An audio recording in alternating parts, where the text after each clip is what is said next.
నమస్తే. Welcome to Suman TV. నేను పద్మిని. ఈరోజు నేను ఒక విశిష్ట అతిథిని ఇంటర్వ్యూ చేయబోతున్నాను. ఆవిడ ఒక మహిళ మాత్రమే కాదు, ఓ మనసున్న మహారాణి. సేవ అనేది ఒక బాధ్యతగా మార్చుకున్న మహోన్నతమైనటువంటి వ్యక్తి. ఏసీఎస్ చారిటబుల్ ట్రస్ట్‌ని స్థాపించి క్యాన్సర్ రోగులకు, పేద విద్యార్థులకు అండగా నిలుస్తున్న మానవతావాది. ఈరోజు ఆవిడని కలవటం, ఆవిడని ఇంటర్వ్యూ చేయడం నా అదృష్టంగా భావిస్తున్నాను. Please welcome mrs Bharathi Chandrasekhar garu. నమస్కారం భారతి గారు. నమస్తే అండి. ఎలా ఉన్నారు భారతి గారు? బాగున్నాను. మీరు ఎలా ఉన్నారు? I'm good. Please welcome to my show. Thank you so very much for your time. తప్పకుండా నాకు కూడా థ్యాంక్ యూ. ఎందుకంటే ఫస్ట్ టైం ఇది నేను అసలు నాకు పబ్లిసిటీ అవసరం లేదనుకుని ఎప్పుడు వెనకే ఉండిపోయేదాన్ని. మీరు ఈ రోజు కెమెరా ముందుకు తీసుకొచ్చారు కాబట్టి డెఫినెట్ గా నేను కూడా థ్యాంక్స్ చెప్పాలి. నా రిక్వెస్ట్ తో ఒప్పుకున్నారు మీరు. నాకు అది చాలా సంతోషాన్ని ఇస్తోంది. కొన్నేళ్ల నుంచి మనకి పరిచయం ఉంది. సుమారు ఒక 2 ఏళ్ళు అయితే ఖచ్చితంగా అయింది. ఎక్కువే అయింది. ఇంకా ఎక్కువే అయింది. నాన్నగారు పోయే ఇప్పుడు 2 ఇయర్స్ వస్తుంది. సో 3 ఇయర్స్ కాబట్టి మేబీ 3.5 4 ఇయర్స్ నుంచి మనకి పరిచయం. మీరు ఫాలో అవుతున్నారు నావన్నీ? డెఫినెట్లీ ఫాలో అవుతూ ఉన్నాను. సో చాలా మొత్తం ఎప్పుడైతే టైం రావాలో అప్పుడే వస్తుందండి. 100% నేను బిలీవ్ చేస్తాను. ఎప్పుడు ఏది చేయాలో కాలం నిర్ణయిస్తుంది. సో ఈ రోజు మిమ్మల్ని ఇంటర్వ్యూ చేయడం డెఫినెట్ గా నా అదృష్టంగా భావిస్తున్నాను. My pleasure. Such an inspirational personality. అంటే ఒక అద్భుతమైన సైంటిస్ట్ కి భార్య మీరు. అలాగే ట్యాక్స్ అండ్ ఇన్సూరెన్స్ కి సంబంధించి 30 ఏళ్ల నుంచి సుదీర్ఘమైనటువంటి అనుభవం ఉంది మీకు దీంట్లో. అలాగే వరల్డ్ లైఫ్ అంటే ప్రాణం మీకు. వైల్డ్ లైఫ్ కదా. అట్లాగే క్యాన్సర్ పేషెంట్స్ని అక్కున చేర్చుకున్నారు. వారికి హెల్ప్ చేయాలి, ఎలా హెల్ప్ చేయాలి అనే విధానంలో చాలా అద్భుతంగా ఎస్సీఎస్ అనే ట్రస్ట్ని ఏర్పాటు చేయటము, అట్లాగే వెనకబడినటువంటి పాఠశాలల్ని దత్తత తీసుకోవటము, పేద విద్యార్థులకి హెల్ప్ చేయటము, వీటన్నిటికంటే గొప్ప విషయం రాముడు అంటే ప్రాణంగా ఉండటం. ఎందుకు అంటే ఇవన్నీ సాధ్యమైంది రాముడి వల్లే. ఈ రోజు రాముడు ఉన్నాడా అని అడిగే వాళ్ళందరికీ అదే సమాధానం చెప్తాను. మీరు రాముడిని చూడాలి అనుకుంటే మీరు సాధన చేయాలి. అది నాకు అనుకోకుండా పూర్వజన్మలో దొరికిన సుకృతం అనుకుంటాను. రాముడు నాకు అనుకోకుండా దొరికిపోయాడు. కాబట్టి మీకు రాముడు కావాలి అంటే ఈ రోజు నుంచే జస్ట్ నామము చాలు. నేనేం మడి కట్టుకుని పూజలు వ్రతాలు ఇలాంటివి ఏమీ చేయను. జస్ట్ నాకు చిన్నప్పటి నుంచి కూడా ఎలా అలవాటైందో తెలీదు. మేబీ బికాస్ ఆఫ్ మై అమ్మమ్మ రామకోట రాస్తూ ఉండేదాన్ని. ఇప్పుడు ఇంకా ఎక్కడైనా ప్రయాణాల్లో ఉన్నప్పుడు అప్పుడు రామకోట రాయడానికి కుదరకపోతే కూడా మనసులో ఎప్పుడు రాముడిని నింపుకుని ఉంటాను. అలా నాకు రాముడు చుట్టిపోయాడు. మీరు రాముడు చూడాలనుకుంటే ఒకే ఒక మార్గం ఉంది. మీరు రామనామము జపిస్తూ జపిస్తూ బాగేశ్వర్ ధామ్ లో సర్కార్ ఉంటారు. మీరు అంటే చూస్తూనే ఉంటారు. బాగేశ్వర్ ధామ్ కి రీచ్ కాగలిగి మిమ్మల్ని బాగేశ్వర్ ధామ్ గురూజీ మీ పైన దృష్టి పడితే రాముణ్ణి ఆంజనేయ స్వామిని కలిపి చూపిస్తారు. ఆయన సాక్షాత్కారం జరుగుతుంది. అంటే ఆయన్ని రీచ్ అవ్వాలి. మీకు రాముడు కూడా పర్మిషన్ ఇవ్వాలి. ఖచ్చితంగా రాముడు కూడా మీకు ఆ పరిష్కారంకి, మీరు అడిగిన సమస్యకి పరిష్కారం ఏంటి అన్నిటికీ రాముడే. అద్భుతం. ఆ రాముడు ప్రసన్నుడైతే బాగేశ్వర్ ధామ్ గురూజీ తప్పకుండా చూపిస్తారు. అద్భుతం. రాముడిని ఇంతలా ప్రేమిస్తూ ఉన్నారు, రాముడిని మనసులో నింపుకొని ఉన్నారు.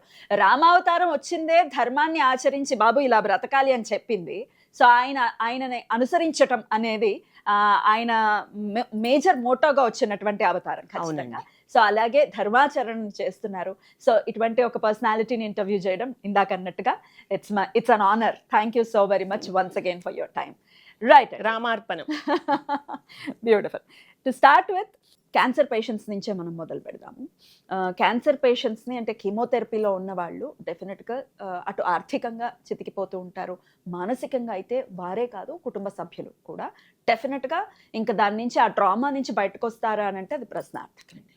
సో ఈ క్యాన్సర్ పేషెంట్స్ని డెఫినెట్గా అక్కున చేర్చుకుని వాళ్ళకి చాలా సహకారాలని అందిస్తోంది ఎస్సీఎస్. మరి దీని గురించి ఒకసారి చెప్పండి, ఎట్లా స్టార్ట్ అయింది ఈ జర్నీ? నేను క్యాన్సర్ అని టీబీ అని ఎప్పుడు చూడలేదండి. బట్ ఎవరైనా చాలా ఇబ్బందుల్లో ఉన్నారు అంటే సహాయం చేయడం మాత్రం ఫస్ట్ నుంచి నాకు ఊహ తెలిసినప్పటి నుంచి ఇష్టమే. ఎంత కుదిరితే అంత చేస్తూ వెళ్ళేదాన్ని. అనుకోకుండా 2024 అనేది నా లైఫ్లో చేంజింగ్ పాయింట్ అనుకోవచ్చు. మా నాన్నకి వచ్చింది, అలాగే మా నాన్నగారు క్యాన్సర్ తోటే పోయారు. అంతకుముందు నుంచి చాలా యాక్టివిటీస్ చేస్తున్నాను, కానీ అప్పుడు నాన్న క్యాన్సర్ వచ్చినప్పుడు మాత్రం క్యాన్సర్ అంటే ఎంత టెరిఫిక్గా ఉంటుందో దగ్గరుండి చూశాను. అలాగే 24లో అమ్మ కూడా పోయింది. ఇంకా అమ్మా నాన్న పోయాక మాత్రం నాకు వేరే ఇంకా ఏది ప్రపంచంలో ఏది కనిపించలేదు. జస్ట్ ఒంటరిగా మిగిలిపోయాను అనుకున్నాను. ఎందుకంటే మా హస్బెండ్ సైంటిస్ట్. తను సైన్స్ తప్ప ఇంకోటి ఎప్పుడూ అర్థం చేసుకునే ప్రయత్నం కూడా చేసుకోరు. నేను చెప్పేవి చెప్తూనే ఉంటాను, వినేది వింటూనే ఉంటారు. తన మైండ్లో మాత్రం ఆ సైన్స్ మాలిక్యూల్సే తిరుగుతూ ఉంటాయి. అలా ఉన్నారు కాబట్టి ఈరోజు ఆ స్టేజ్ సక్సెస్ఫుల్ గా అంత సక్సెస్ అవ్వగలిగారు. కాబట్టి అది అర్థం చేసుకుని పక్కకు వదిలేశాను. ప్రజలందరూ ఇప్పుడు కోవిడ్ వ్యాక్సిన్ తయారు చేసే విషయంలో కూడా ఆయన పాత్ర, భారత్ ఆయన బృందం బయోటెక్ పాత్ర 100% వాళ్ళ టీమే శేఖర్ లీడ్ చేశాడు. ఆ టీమ్ ని సపోర్ట్ చేశారు కాబట్టి ఈ రోజు ఆ కోవాక్సిన్ మనకు దొరికింది. లేకపోతే మనకున్న పాపులేషన్ కి ప్రపంచంలో ఏ కంట్రీ మనకి హెల్ప్ చేసేది కాదు. కోవిడ్ లోంచి మనం బయటకు వచ్చేవాళ్ళం కాదు. డెఫినెట్ గా అందుకని అర్థం చేసుకున్నాను. అంటే ఒక పెళ్ళైన 1 year కే అర్థమైపోయింది. ఓన్లీ సైన్స్ వదిలేస్తేనే ఇద్దరం హ్యాపీగా ఉంటాము. నేను నా లాగడం మొదలు పెడితే అది ఊరికే స్ట్రగుల్ అవుతుంది, గొడవలు అవుతాయి, మళ్ళీ నాన్న భయపడ్డట్టే లైఫ్ అయిపోతుంది అని చెప్పేసి వదిలేశాను. నా పనులు నేను చేసుకుంటూ. సో అమ్మా నాన్న లేకపోయేసరికి అంటే అలోన్ గా ఫీల్ అయ్యారు. చాలా లోన్లీగా ఫీల్ అయ్యాను. అందులోనూ అమ్మ పోయిన తర్వాత ఏమైంది, నాన్న డిప్రెస్ అవుతూ నాకు దగ్గర అయ్యారు. అందుకని నా వైల్డ్ లైఫ్ కి బాగా టూర్స్ కి తీసుకెళ్లేదాన్ని నాన్నను. ఆల్మోస్ట్ 6 months మేము బాగేశ్వర్ ధామ్ కి నాన్నని 3 times తీసుకెళ్ళాను. ఎందుకు అంటే కాన్హాలో మాకు వైల్డ్ లైఫ్ రిసార్ట్ ఉంది. సో కాన్హాకి వెళ్దాం నాన్న అని వెళ్ళాక ఇలా బాగేశ్వర్ ధామ్ గురించి మాట్లాడుతుంటే, అయ్యో నాన్న 95 years అప్పుడు, ఇది 95 లోనే నాన్న చనిపోయారు సెప్టెంబర్ లో. మార్చి నుంచి సెప్టెంబర్ దాకా నాకు జరిగిన కన్వర్జేషన్స్ అన్ని బాగేశ్వర్ ధామ్ వైల్డ్ లైఫ్ సఫారీ కాన్హాకి తీసుకెళ్ళాను. తీసుకెళ్ళాక అక్కడ నువ్వు ఇక్కడ ఉండు, రెస్ట్ తీసుకుంటూ ఉండు, నేను బాగేశ్వర్ ధామ్ వెళ్ళొస్తాను నాన్న అంటే, అదేంటి నేను 8 years ఉన్నప్పుడు విన్నాను నేను బాగేశ్వర్ ధామ్ గురించి, నీకెక్కడ దొరికింది అంటే మా అన్నయ్య ద్వారా కనెక్ట్ అయ్యాడు. బాగేశ్వర్ ధామ్ గురూజీ గురించి మా అన్నయ్య, రెండో అన్నయ్య చెప్పాడు. చెప్పినప్పటి నుంచి నేను కొంచెం చూస్తూ ఆయనకి దగ్గర అయ్యాను మానసికంగా. తర్వాత చెప్పాడు, వెళ్తే కలవడం అన్నది అంత ఈజీ కాదు అంటే, నాకు రాముడు ఉన్నాడుగా, ఆ ధైర్యంతో వెళ్ళిపోగలిగాను, కలవగలిగాను, మాట్లాడగలిగాను. ఆ రాముడే కనెక్ట్ చేశాడు. వెళ్ళగానే అక్కడ ఉన్న వాళ్ళు ఎవరు అయితే అందరు అనుకుంటారు క్యాన్సర్ హాస్పిటల్ కి డొనేషన్ ఇచ్చాను కాబట్టి నన్ను కలిశాడు అనుకుంటారు. పొరపాటు కదా. నేను ఫస్ట్ ఆయన కలిసిన తర్వాత, నేను నిజంగానే ఆయనలో పవర్ చూసిన తర్వాత, ఆయన నాకు రాముణ్ణి, ఆంజనేయ స్వామిని ప్రత్యక్షంగా చూపించగలిగిన తర్వాతే నేను క్యాన్సర్ హాస్పిటల్ కి డొనేషన్ ఇచ్చాను. ఏంటి అసలు చెప్పండి, ఆ గురూజీ గురించి ఒకసారి చెప్పండి. మీరు నేషనల్ ఛానల్ ఏది ఓపెన్ చేసినా వస్తుంది ఆ మీ గురూజీ మాటల్లో గురించి. వినాలనుకుంటున్నా. అసలు ఎవరు ఈ గురూజీ? ఆయనకి హనుమత్ కటాక్షం దొరికిందండి. ఓకే. ఆయన గురు పరంపర అది. ఆ గురు పరంపరలో సన్యాసి బాబా అని చెప్పేసి ఈయన తాతగారే. ఈయనకి 7-8 years ఉన్నప్పుడు, అరౌండ్ 12 years ఉన్నప్పుడు, ఇఫ్ ఐఎమ్ నాట్ రాంగ్, ఈయనకి ఇంట్లో చాలా పావర్టీ చూశారు ఆయన. అంటే ఇంట్లో వర్షం పడితే నీళ్లు పడ్డము, ఇంట్లో అన్నం లేకపోవడము, ఒకటే జత బట్టలు, ఇవన్నీ ప్రతి నేషనల్ ఛానల్లో కవర్ చేశారు. సో ఆయన అలా పెరుగుతూ ఉంటే, ఓ రోజు సడన్ గా వాళ్ళ తాతగారి దగ్గరికి వెళ్ళి, ఏంటి ఇదంతా కష్టాలు అంటే, నువ్వురా నేను నీకు గురు పరంపరలో అది పవర్ ఇస్తాను అని చెప్పి ఆంజనేయ స్వామి దొరికేలా ఆయనకు చేశాడు. ఇప్పుడు మీరు వెళ్ళి కూర్చుంటే, మీరు మీడియా నుంచి అని చెప్పకుండా వెళ్ళి, మీరు అక్కడ లక్షల మంది ఉంటారు, అట్లీస్ట్ 5 lakh ఉంటారు. ఆ 5 lakh లో మిమ్మల్ని ఆయన పిలవాలి అనుకుంటే, మీ పేరుతో, మీ టీవీ ఛానల్ పేరుతో పిలుస్తారు ఆయన. మన గురించి మనతో ఏం పరిచయం ఉండాల్సిన అవసరం లేదు. ఏం అవసరం లేదు. మీ లైఫ్, మీ గురించి, మీ అమ్మ గురించి, మీ నాన్న గురించి, మొత్తం మీ హిస్టరీ, మీకు తెలియని విషయాలు కూడా మీ చిన్నప్పటివే ఆయన చెప్పగలరు. ఇప్పుడు ఆయన అదే అంటారు, సీతమ్మ వారు ఒకేసారి పరీక్ష చేసింది, బట్ నన్ను దేశంలో ప్రతిసారి పరీక్ష చేస్తూనే ఉంటారు అంటారు. నిమిషం పరీక్షలు ఎవ్రీ ఇయర్ ఎవరో ఒకళ్ళు, అంటే నమ్మకం లేని వాళ్ళు ఉంటారు కదా. ఏముంది, రాయి వేయడానికి వేస్తూనే ఉంటారు. రమణల్ని పిచ్చివాడని చెప్పి కొట్టలా జనాలు. అంతే, అదే కదా మన దగ్గర ప్రాబ్లమే అది. ఇప్పుడు దేవుడు లేడు అన్న వాళ్ళకి రమణ మహర్షి సాక్షాత్కారం చేసి చూపించారు. అలాగే కంచర్ల గోపన్న రామదాసుగా మారింది ఎప్పుడండి? ఎప్పుడు? ఈ కలియుగంలో. మీరు రీచ్ కాలేకపోతున్నారు రాముణ్ణి. So that is your problem. అది మీ ప్రాబ్లం. రాముణ్ణి రీచ్ కావాలంటే అయితే కలియుగంలో ఈ తప్పులు పాపాలు అంటే ఇవన్నిటికీ ఒక పరంపర ఉంది. ఇప్పుడు రాముడు రావణాసురుని నిమిషంలో ఎందుకు చంపలేకనా? ఆంజనేయ స్వామి వెళ్ళి చంపలేకనా? ప్రతి దానికి ఒక ప్రాసెస్ ఉంటుంది. అలాగే ఈ ప్రాసెస్ లో కలియుగ ధర్మం అనేది ఒకటి ఉంటుంది. ఎంతవరకు మనం ఇంటర్ఫియర్ అవ్వాలో అంతవరకే అవ్వగలం. రాముడు దాకా, త్రేతాయుగం దాకా ఎందుకండి? ఇప్పుడు ఏదైనా చిన్న కేసు అయ్యి ఒకవేళ కోర్టులో వేశారనుకోండి, కేసు ఎన్నాళ్ళు పడుతుంది? దానికి ప్రోటోకాల్ ఉంటుంది. దానికి అది బెంచ్ మీదకి వస్తుందా, లేకపోతే ట్రయల్స్ లోకి వెళ్తుందా, చాలా ఉంటాయి కదా. 100%. కాబట్టి కలియుగ ధర్మాలన్నీ కొన్ని ఉంటాయండి. 100%. ఈరోజు బాగేశ్వర్ గురూజీ ఒక్కరే కాదు, గణపతి సచ్చిదానంద స్వామీజీ ఉన్నారు. ఎన్ని ఆపాలనుకుంటే అన్ని ఆపగలుగుతున్నారు ఆయన. ఆపుతున్నారు కాబట్టి. అయితే ఏంటంటే ఇప్పుడు నేనే ఉన్నాను. నేను రామకోటి నాకు ఊహ తెలియనప్పటి నుంచి రాస్తున్నాను. నాకు అంతో ఇంతో పవర్ దొరికింది. దాన్ని నేను ఎగ్జిబిట్ చేయలేను. కానీ మా బాబు భార్గవకి చాలా సార్లు వాడికి కూడా ప్రత్యక్షంగా అనుభవం అయ్యేలా చేయగలిగాను. ఎందుకంటే వాడి ఫ్రెండ్స్ వచ్చినప్పుడు, వాడికి చాలా ఇంపార్టెంట్ గెస్ట్లు వచ్చినప్పుడు టైగర్ కనబడట్లేదు అంటే, భార్గవ వర్రీ అవ్వకు, టైగర్ ని చూపిస్తాను నేను నీకు అని వాడికి అట్లీస్ట్ ఒక 500 టైమ్స్ రాముడిని అడిగి టైగర్ ని చూపించగలిగాను. అలాగే మీకు సాక్షాత్కారం ఎట్లా జరిగింది, అది కూడా ఆ ఎక్స్పీరియన్స్ ఒకసారి చెప్పండి. అదే చెప్పాను కదా, కొన్ని చెప్పగలం, కొన్ని చెప్పలేము. ఏవైతే ఎందుకంటే చెప్పగలరో మీరు చెప్పండి. శంకర్ దాదా MBBS ఉంది, ఇప్పుడు మనం ప్రతిదీ చెప్తే ఈ రోజు హెలూసినేషన్ అని చెప్పి మనల్ని మెంటల్ హాస్పిటల్ తీసుకెళ్తారు. అందుకని అది ఎవరి అనుభవం వాళ్ళది. నేను మీవి చాలా, మీరు నన్ను రీచ్ అయ్యాక చాలా చూశాను నేను. మీరు ఆధ్యాత్మికంగా చాలా ఫాలో అవుతారు, మీరు నమ్ముతారు, మీకు చాలా ఎగ్జాంపుల్స్ మీకు కూడా ఉంటుంటాయి, ఎక్స్పీరియన్స్ అయి ఉంటుంది. అలాంటి ఎక్స్పీరియన్సెస్ ద్వారానే నాకు తెలిసింది. నాన్న చనిపోయేదాకా మాత్రం 100% రాముడు నాతో ఉన్నాడు అని నమ్మేదాన్ని తప్ప ప్రత్యక్షంగా అనుభవం కాలేదు. నాన్న పోయిన తర్వాత నేను చాలా డిప్రెషన్ లోకి వెళ్ళిపోయి, శేఖర్ ఢిల్లీలో ఉన్నారు, నాకు ఇక్కడ ఎవరు అంటే భార్గవ పెద్ద అయిపోయి ఇండిపెండెంట్ అయిపోయాడు, నాకు అసలు ఎవరి సపోర్ట్ దొరకలేదు. నేనేమో ఫస్ట్ నుంచి కూడా మా నాన్న వల్ల అవనివ్వండి, శేఖర్ వల్ల అవనివ్వండి, ఎవరికైనా ప్రాబ్లం ఉంది అంటే నా ప్రాణం అడ్డుపెట్టి హెల్ప్ చేసే నేచర్ నాది. కానీ నాకు అవసరమైనప్పుడు భూమి మీద రాముడు తప్ప ఎవరు చేయూతనివ్వలేకపోయారు. రాముడు ఎలా చేయూతనిచ్చాడు అది చెప్పండి మరి. నేను వెళ్ళిపోవాలనుకున్నాను ఓ స్టేజ్ లో, ఇంకా ఈ ప్లానెట్ మీద నాకేం పని లేదు, భార్గవ ఇండిపెండెంట్ అయిపోయాడు, శేఖర్ ఇండిపెండెంట్ గా సైన్స్ చేసుకుంటున్నాడు, నాకు ఈ ప్లానెట్ తో సంబంధం లేదనుకొని వెళ్ళిపోవాలనుకున్నాను. రాముడు వెనక్కి తీసుకొచ్చి లాగి, లేదు నీకు ఇంకో రూట్ చూపిస్తాను అని వేసిరేసి నాకు ఇంకో రూట్ చూపించి, ఆ రూట్ లో మళ్ళీ నేను అంతకు ముందు కంటే ఎక్కువ ఎనర్జీతో ట్రావెల్ చేసేలా చేశాడు.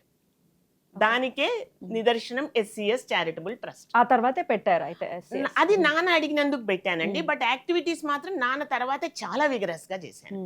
అంటే నా దగ్గర ఏముంది అని చూసుకోకుండా ICICI బ్యాంక్ వాళ్ళు, ఇప్పుడు వింటే ICICI బ్యాంక్ కూడా ప్రమోషన్ వస్తోంది, వాళ్ళు నాకు 2000 నుంచి ఎప్పుడు లోన్ అడిగినా లేకుండా ఇస్తారు. దానికి నా LIC ఏజెన్సీ ఉంది నాకు, కాబట్టి ప్రతి లోన్ కి LIC ఒకటి అటాచ్ చేస్తాను. ఎందుకంటే నేను సడన్ గా పోతే పాపం భార్గవకైనా మా హస్బెండ్ కైనా ఇబ్బంది కాకూడదు కదా, అందుకని ప్రతి లోన్ కి LIC అటాచ్ అయ్యి ఉంటుంది. నేను పోతే వాళ్ళకి ఇబ్బంది కాకుండా ఫైనాన్షియల్ గా ప్లాన్ చేసుకోగలిగాను. దానికి నాకు MCOM, మా చార్టెడ్ అకౌంటెంట్, నా కన్సల్టెన్సీ ఇవన్నీ హెల్ప్ అయ్యాయి. సో నా SCS అంటే ఏంటండి, ఫుల్ ఫామ్ ఏంటి? శ్రీవారి చంద్రశేఖర్. నా శ్రీవారి లైఫ్ లో ఫస్ట్ హీరో మా నాన్న అండి, సెకండ్ హీరో శేఖర్. వాళ్ళు ఏంటంటే మాకేమొస్తుంది అని ఆలోచించకుండా మేమేం చేయగలమని ఆలోచించారు. అదే నాకు కూడా ఉంటబట్టింది. పొద్దున్న లేసి నాకేమొస్తుంది అంటే బీపీ వస్తుంది, థైరాయిడ్ వస్తుంది, షుగర్ వస్తుంది కాదు, మనం ఏమి ఇవ్వగలం అని మనం ఇవ్వడం మొదలు పెడితే అన్ని వెనకాల వస్తాయి. సో క్యాన్సర్ పేషెంట్స్ ని ఎట్లా, మీ హెల్ప్ ఎలా ఉంటుంది? నా క్యాన్సర్ అని ఎవరైనా నన్ను అప్రోచ్ అయినప్పుడు వాళ్ళకి చేయగలిగిన హెల్ప్ చేస్తున్నానండి. ఒక అమ్మాయికేమో పూర్తి కీమోకి హెల్ప్ చేశాను, ఇంకొకళ్ళకేమో ఏదో 2.5 lakh హాస్పిటల్లో కట్టి వదిలేసాను. రైట్. కీమో పూర్తిగా ఎన్ని సెషన్స్ ఉంటాయి? ఒక 4-5 సెషన్స్ అయినా అట్లీస్ట్. అది వాళ్ళ స్టేజ్ ని బట్టి. ఇఫ్ అట్ ఆల్ 4-5 సెషన్స్ ఉంటే ఎంత కాస్ట్ అవుతుందండి కీమోకి? Each chemo 1,50,000 depending on the hospital. కానీ ఇది బాగుందండి, Basavatarakam is the best hospital. ఎందుకంటే వాళ్ళు పాపం ఎక్కువ చార్జ్ చేయకుండా చేయగలిగిన హెల్ప్ వాళ్ళు చేస్తారు. ఈ పేషెంట్ కూడా హ్యాపీగా, డాక్టర్స్ కూడా చాలా మంచి డాక్టర్స్ ఉన్నారు. సో ఎవరైనా క్యాన్సర్ అంటే బసవతారకం రీచ్ అవ్వడం బెస్ట్ థింగ్. రైట్. అలాగా క్యాన్సర్ అని మిమ్మల్ని అప్రోచ్ చేస్తే, SCS ని అప్రోచ్ చేస్తే డెఫినెట్ గా సపోర్ట్ అనేది ఉంటుంది. అట్లాగే క్యాన్సర్ పేషెంట్స్ అనేది పక్కన పెట్టేసేయండి, కష్టం అంటే కదిలిపోతారేంటి మీరు? ఇది ఎందుకు అడుగుతున్నాను అంటే, మరి మహాకుంభమేళకి మీరు వెళ్ళటం, నేను అది స్టోరీ విన్నాను, చాలా వెంటనే అసలు చాలా సంతోషం అనిపించింది. రాముడిని రీచ్ అవ్వాలి అనుకుంటే ఫస్ట్ స్టెప్ కష్టం ఉన్న దగ్గర మన చేయూతనివ్వడం. అదొక్కసారి తోటే మొదలు పెట్టి ఒకసారి ప్రేక్షకులకి వివరణ ఇచ్చేస్తాను అదేంటి అనేది. నేనే చెప్తాను. మహాకుంభమేళకు వెళ్ళినప్పుడు ఒక ఆటో డ్రైవర్ మీరు తీసుకున్నారు, హైర్ చేసుకున్నారు, తీసుకెళ్ళు బాబు అని చెప్పి. అతనితో మీరు మాట్లాడటం జరిగింది. ఏంటి నువ్వు ఎంత సంపాదిస్తావనంటే, ఇట్లా చాలా తక్కువ అండి, రోజుకి 1000 రూపాయలు కూడా రాదు అని అన్నాడు. సో వెంటనే యాక్చువల్ గా నేను కుంభమేళా వెళ్ళాలి అనుకున్నది అది కూడా మళ్ళీ మా నాన్న వల్లే. ఎటు తిరిగి అది ఏదో ఆవు కథ వచ్చినట్టు ప్రతిదానికి నాన్న కనెక్ట్ అయ్యి ఉంటాడు.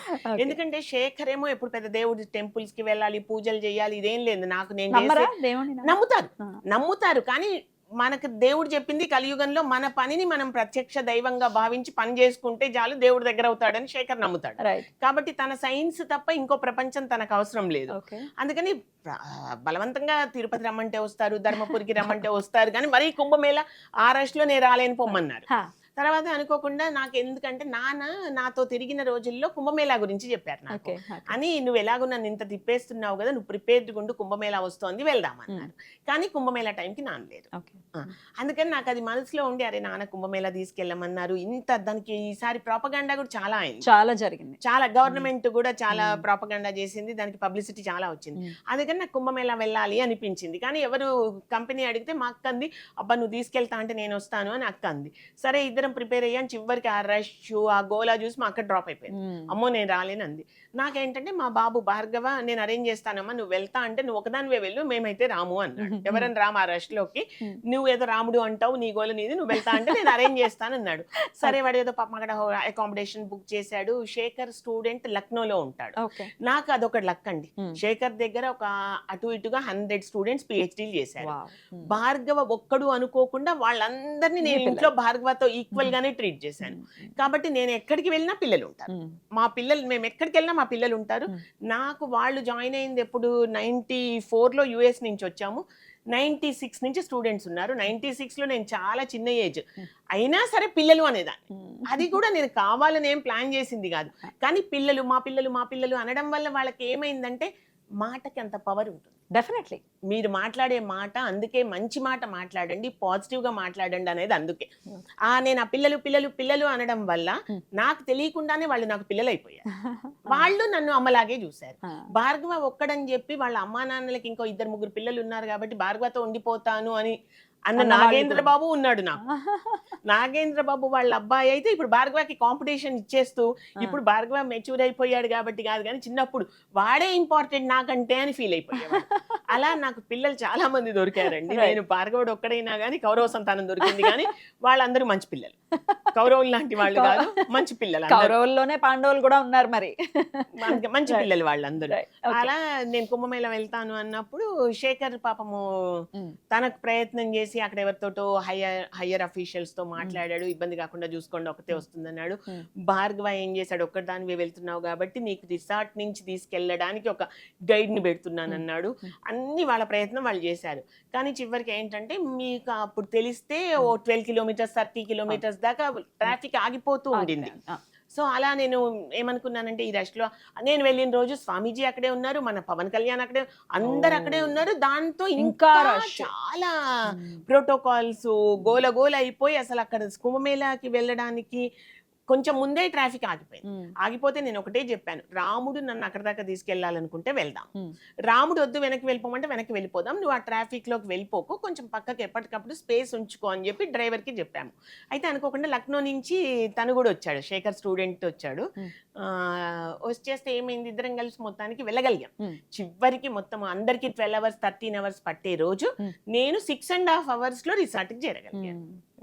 సో తర్వాత ఆ డ్రైవర్ చెప్పాడు, నేనైతే మీకు ఆ స్నానఘట్టం దగ్గరికి అయితే తీసుకెళ్ళలేను, మీ ఇష్టం అనేసాడు. భార్గవ అరేంజ్ చేసిన గైడ్ వచ్చాడు, నేను నడుచుకుంటూ తీసుకెళ్ళగలను అన్నాడు. ఎంత దూరం ఉంటుంది అంటే ఏదో 10 kilometers. అమ్మో 10 kilometers నడవడం ఇబ్బంది కాదు నాకు, కానీ తోసుకుంటూ మనుషులు ఎలా ఉంటారో మీకు తెలుసుగా, తోసేస్తూ ఉంటారు, నడవనివ్వరు, తొక్కిసలాట అయినా ఇవన్నీ చేసి ఇప్పుడు ఇలా పోతే రాముడికి ఎంత అప్రతిష్ట. తొక్కిసలాటలో నేను పోయాను అనుకోండి నాకు బాధ కాదు, రాముడిని తిట్టడం మొదలెడతారు అందరు. అందుకని రాముడికి పాపం ఆ అప్రతిష్ట వద్దని చెప్పి రాముడు ఏదన్నా చేయగలిగితే వెళ్దాం అనుకుని ఊరికే రిసార్ట్ లో ఉన్నాను. ఒక ఆటో కుర్రాడు వచ్చాడు. వచ్చి ఆ శేఖర్ అరేంజ్ చేసిన అతని మెడలో ఒక ట్యాగ్ ఉంది, ఏదో గవర్నమెంట్ అఫీషియల్ అని, మీరు నాకు ఆ ట్యాగ్ వేసుకుని పక్కన కూర్చోండి, నేను స్నానం దాన్ని ఏమో అంటారు కదా, స్నానఘట్టాలని ఏదో అంటారు, అక్కడ దాకా తీసుకెళ్తానన్నాడు ఆ కుర్రాడు. అప్పుడే నాకు చాలా నచ్చాడు వాడు. అరే ఎంత యాక్టివ్ గా ఉన్నాడు, ఇతనేమో భయపడుతున్నాడు, దగ్గర దాకా వెళ్ళలేం మేడం అంటున్నాడు, అతనేమో తీసుకెళ్తా అంటున్నాడు అని చెప్పి చలో అని చెప్పి కూర్చున్నాం. మొత్తానికి అతనితో పాటే కూర్చున్నాడు. ఆ ట్యాగ్ వేసుకొని అందరికి ఇలా విఐపి ఘాట్ దగ్గరికి మొత్తానికి వెళ్ళాలి, మేడం ని తీసుకెళ్లాలంటూ ఈ కుర్రాడు అందరినీ మేనేజ్ చేస్తూ దగ్గర దాకా తీసుకెళ్ళాక అక్కడి నుంచి మేబీ ఒక 100-200 meters లో అది ఉంది ఘాట్. వెళ్తే ఆ విఐపి ఘాట్ లో మొత్తం విఐపీలే ఎక్కువ. కుంభమేళా మీరు అంటే వీడియోలు చూస్తే తెలుస్తుంది. అందరూ వచ్చారు. కామన్ కంటే VIP VIP లో ఎక్కువ ఉన్నారు. నేను అనుకున్నాను ఈ విఐపి ఘాట్లో స్నానం చేసిన దానికంటే ఎక్కడన్నా ప్రశాంతంగా వెళ్ళి దూరం చేయగలిగితే చేద్దాం. లేకపోతే నాన్న రావాలనుకున్నాడు, నేను వచ్చేసాను. కాబట్టి నాన్న పైనుంచి చూసేసి ఉంటాడు, నాన్న హ్యాపీ అయిపోయి ఉంటాడు, ఇంకా వెనక్కి వెళ్ళిపోదామని చెప్పి వెనక్కి నడవడం మొదలెడితే మా శేఖర్ స్టూడెంట్ కూడా నాతో ఉన్నాడు కదా, అతను ఏమన్నాడంటే మేడం ఇంత దూరం వచ్చి స్నానం చేయకుండా వెళ్ళడం నాకు నచ్చట్లేదు అంటే నువ్వు చెయ్యు అన్నాను. సో నేను ఆ రష్లోకి వెళ్ళి చేస్తూ ఉంటానని చెప్పి చేయడం మొదలెట్టాడు. ఈ లోపల ఒక ఆర్మీ జవాన్ వచ్చాడు నా దగ్గరికి. నేనేం అతన్ని అడగలేదు, మేమేమో ఏదో మా దాంట్లో మేము మా బాధలో మేము మాట్లాడుకుంటున్నాం. ఆర్మీ జవాన్ వచ్చి మేడం ఆప్ ఇద్దరు ఆइए मैं लेके जाते आप 2-3 बार ऐसा ఏదో హిందీ నాకు సరిగ్గా అర్థం కాదు కానీ మునకలు వేసుకొని వచ్చేసేయండి అని చెప్పి ఆర్మీ జవాన్ తీసుకెళ్ళి కొంచెం రష్ లేని దగ్గర ముంచేసి మళ్ళీ ఆ స్టూడెంట్ దగ్గరికి తీసుకొచ్చి అప్పుడు వెళ్ళిపోయాడు. సో అదన్న నేను రాముడు పంపించాడు, నిన్ను శేఖర్ పంపించిన అతను హెల్ప్ చేయలేకపోయాడు, భార్గవ్ మాట్లాడిన గైడ్ హెల్ప్ చేయలేకపోయాడు. అసలు నాకు ఎవరో తెలియని ఆర్మీ జవాన్ వచ్చి నన్ను నా నీళ్ళలో 3 సార్లు ముంచి తీసుకొచ్చి మళ్ళీ శేఖర్ స్టూడెంట్ కి అప్పచెప్పి వెళ్ళిపోయాడు. కరెక్ట్ ప్లేస్ కి ఆటో డ్రైవర్ తీసుకెళ్ళాడు. ఆటో డ్రైవర్ కి మీరు చేసిన హెల్ప్ గురించి ఒకసారి చెప్పండి. అయితే వెళ్ళేటప్పుడు ఆ పిల్లాడు ఏమన్నాడంటే నేను ఆటో డ్రైవర్ నేను వదిలేసి వెళ్ళిపోతాను, మీరు ఎంతసేపు అవుతుందో తెలియదు అక్కడ రష్ లో, నాకు నేను ఈ రోజు ఎంత సంపాదించుకోవాలో అంత సంపాదించుకుంటానంటే ఎంత సంపాదించుకోగలవు అన్నాను. ఒక 5,000 అన్నాడు. రోజుకు ఒక 5,000 రోజుకు 5,000 వస్తుంది అన్నాడు. అంటే నేను ఇస్తానులే నువ్వు వెయిట్ చెయ్యు అన్నా. నిజంగా ఇస్తారా అంటే ఇదో ఇప్పుడే ఇచ్చి వెళ్తున్నాను నిన్ను నమ్మి నేను అని 5,000 చేతిలో పెట్టేసి వెళ్ళాను. నేను వెనక్కి వచ్చేదాకా కూడా బుద్ధిగా ఉన్నాడు పాపం, ఉన్నాడు. సో వెనక్కి వెళ్ళేటప్పుడు మామూలుగా అంటే డబ్బులు తీసుకొని కూడా వెళ్ళిపోవచ్చుగా, వెళ్ళలేదుగా నమ్మకంతో, అందుకని వెళ్ళలేదుగా నేను టెస్ట్ చేయడానికి ఇచ్చాను. అది ఉంది అతనికి. సో నచ్చి మాటలు మొదలెట్టి సరే 5,000 అన్నావు కదా నీకు ఎంత మిగులుతోంది అంటే మామూలుగా అయితే 1,000 రూపీస్ డైలీ ఆటోకి ఇవ్వాలి, బట్ కుంభమేళా కాబట్టి మా ఓనర్ కూడా 2,000 తీసుకుంటున్నాడు అన్నాడు. అంటే నీకెంత మిగులుతుంది అంటే 3,000 మిగులుతుంది అన్నాడు. నేను అన్నాను మరి ఇదంతా లేకుండా కుంభమేళాకు ముందు ఒక ఆటో కొనుక్కుంటే అయిపోయేది కదా అంటే లోన్ పెట్టుకుని అంటే నాకు ఎవరైనా లోన్ ఇస్తారు, ఈఎంఐలు కట్టాలంటే నేను కడతాను అంటే కూడా ఎవరు నమ్మరు కదా, అది ఇదని మాట్లాడుతూ ఉంటే సరే అయితే నువ్వు ఆటో తీసుకుంటే నీకు బాగా హెల్ప్ అవుతుందా అంటే డెఫినెట్ గా హెల్ప్ అవుతుంది అన్నాడు. నీ ఏజ్ అని అడిగాను, ఎందుకంటే చిన్నగా కనబడుతున్నాడు. ఏజ్ అని అడిగితే 21 అని చెప్పాడు. కానీ నాకు ఎందుకో 21 ఉండవేమో అనిపించి డౌట్ వచ్చింది. అందుకని శేఖర్ ఇంకా చిన్నోడు అని అనుకుంటున్నారా, చిన్నగా ఉంటాడేమో అనిపించింది. అని ఎందుకు ఇంత కష్టపడుతున్నావు మరి నువ్వు అంటే అమ్మ నాన్న అన్నాడు. మా నాన్నేమో తాగేస్తాడు, మా అమ్మేమో కొంచెం మెంటలీ రిటార్టెడ్, తనను వదిలి ఎక్కడికి వెళ్ళలేను నేను వేరే దగ్గరికి, కాబట్టి ఆటో నడిపించుకుంటూ మా అమ్మని చూసుకోవాలి. అది కొంచెం నన్ను బాగా టచ్ చేసి ఆ నిమిషం డిసైడ్ అయిపోయా ఇతనికి ఎలా అయినా సరే ఒక ఆటో కొని పెట్టాలి నేను. కానీ అక్కడ ఎవరూ తెలియదు, ఈ స్టూడెంట్ హెల్ప్ తీసుకోవడానికి స్టూడెంట్ కూడా కుంభమేళాలో కొత్తే. అందుకని మొత్తానికి శేఖర్ ఇంట్రడ్యూస్ చేసిన ఒక ఆఫీసర్ చాలా మంచి ఆవిడ, ఇంకా సర్వీస్ లో ఉంది కాబట్టి మనం పేర్లు చెప్పకూడదు. ఆవిడకి ఫోన్ చేశాను నేను అక్కడి నుంచి. చేస్తే నేను ఒక ఈ ఆర్టీఐ ఆఫీసర్న ఎవరినో మొత్తానికి రోడ్ అండ్ ట్రాన్స్పోర్ట్ ఆఫీసర్ని నేను నంబర్ పంపిస్తాను, మీరు మాట్లాడండి, ఆవిడ హెల్ప్ చేస్తుంది అంటే ఆవిడకి ఫోన్ చేసి ఈ ఆటో అబ్బాయి డీటెయిల్స్ ఫోన్ నంబర్ ఇచ్చాను. ఇస్తే నేను నా డౌట్ కరెక్ట్ 21 లేడు. కానీ నేను మరి ఎలా ఆటో కొనాలి అంటే నేను హెల్ప్ చేస్తాను, అక్కడ లోకల్ వాళ్ళని ఎవరినైనా కనెక్ట్ చేస్తాను, కానీ మీరు మొత్తం ఆటో డబ్బులు పే చేయకండి, డైలీ 1,000 కడుతున్నాడు కదా కాబట్టి నెలకు ఒక 10,000 ఈఎంఐ పెడదాం. కరెక్ట్, ఎందుకంటే మొత్తం కొనేసి పెడితే ఇంకా మనిషికి మళ్ళీ బుద్ధి మారుతుంది, లేజీగా కూడా అయ్యే ఛాన్సెస్ ఉంటాయి. 100% అదే అవుతుంది అని ఆవిడ సలహా ఇచ్చారు. అది బాగుంది అని చెప్పి ఏదో డౌన్ పేమెంట్ నాకు గుర్తు కూడా లేదు, నేను అన్ని చేసి మర్చిపోవడం నాకు ఇష్టం. సో మొత్తానికి ఆ డౌన్ పేమెంట్ కట్టేసి 10,000 ఈఎంఐ పెట్టేసి అతనికి నేను వెనక్కి వచ్చేసా. ఆటో డెలివరీ అవ్వడానికి 2 days పడుతుంది అన్నారు. నేను 2 days ఎక్కడ ఉండగలను, నేను వచ్చేసి తన నంబర్ ఇచ్చాను. ఒకతను సడన్ గా అతనికి ఫోన్ చేసి ఇలా నీ ఆటోలో కుంభమేళాకు ఒక ఆవిడ వచ్చారు కదా భారతి మేడం అని చెప్పి, ఆవిడ నీకు డౌన్ పేమెంట్ కట్టారు, వచ్చి ఆటో తీసుకెళ్ళు అంటే అతను ఫోన్ చేశాడైతే అంటే అసలు ఎలా రియాక్ట్ అవ్వాలో అతనికి అర్థం కావట్లేదు, ఏడ్చేస్తున్నాడు ఫోన్లో.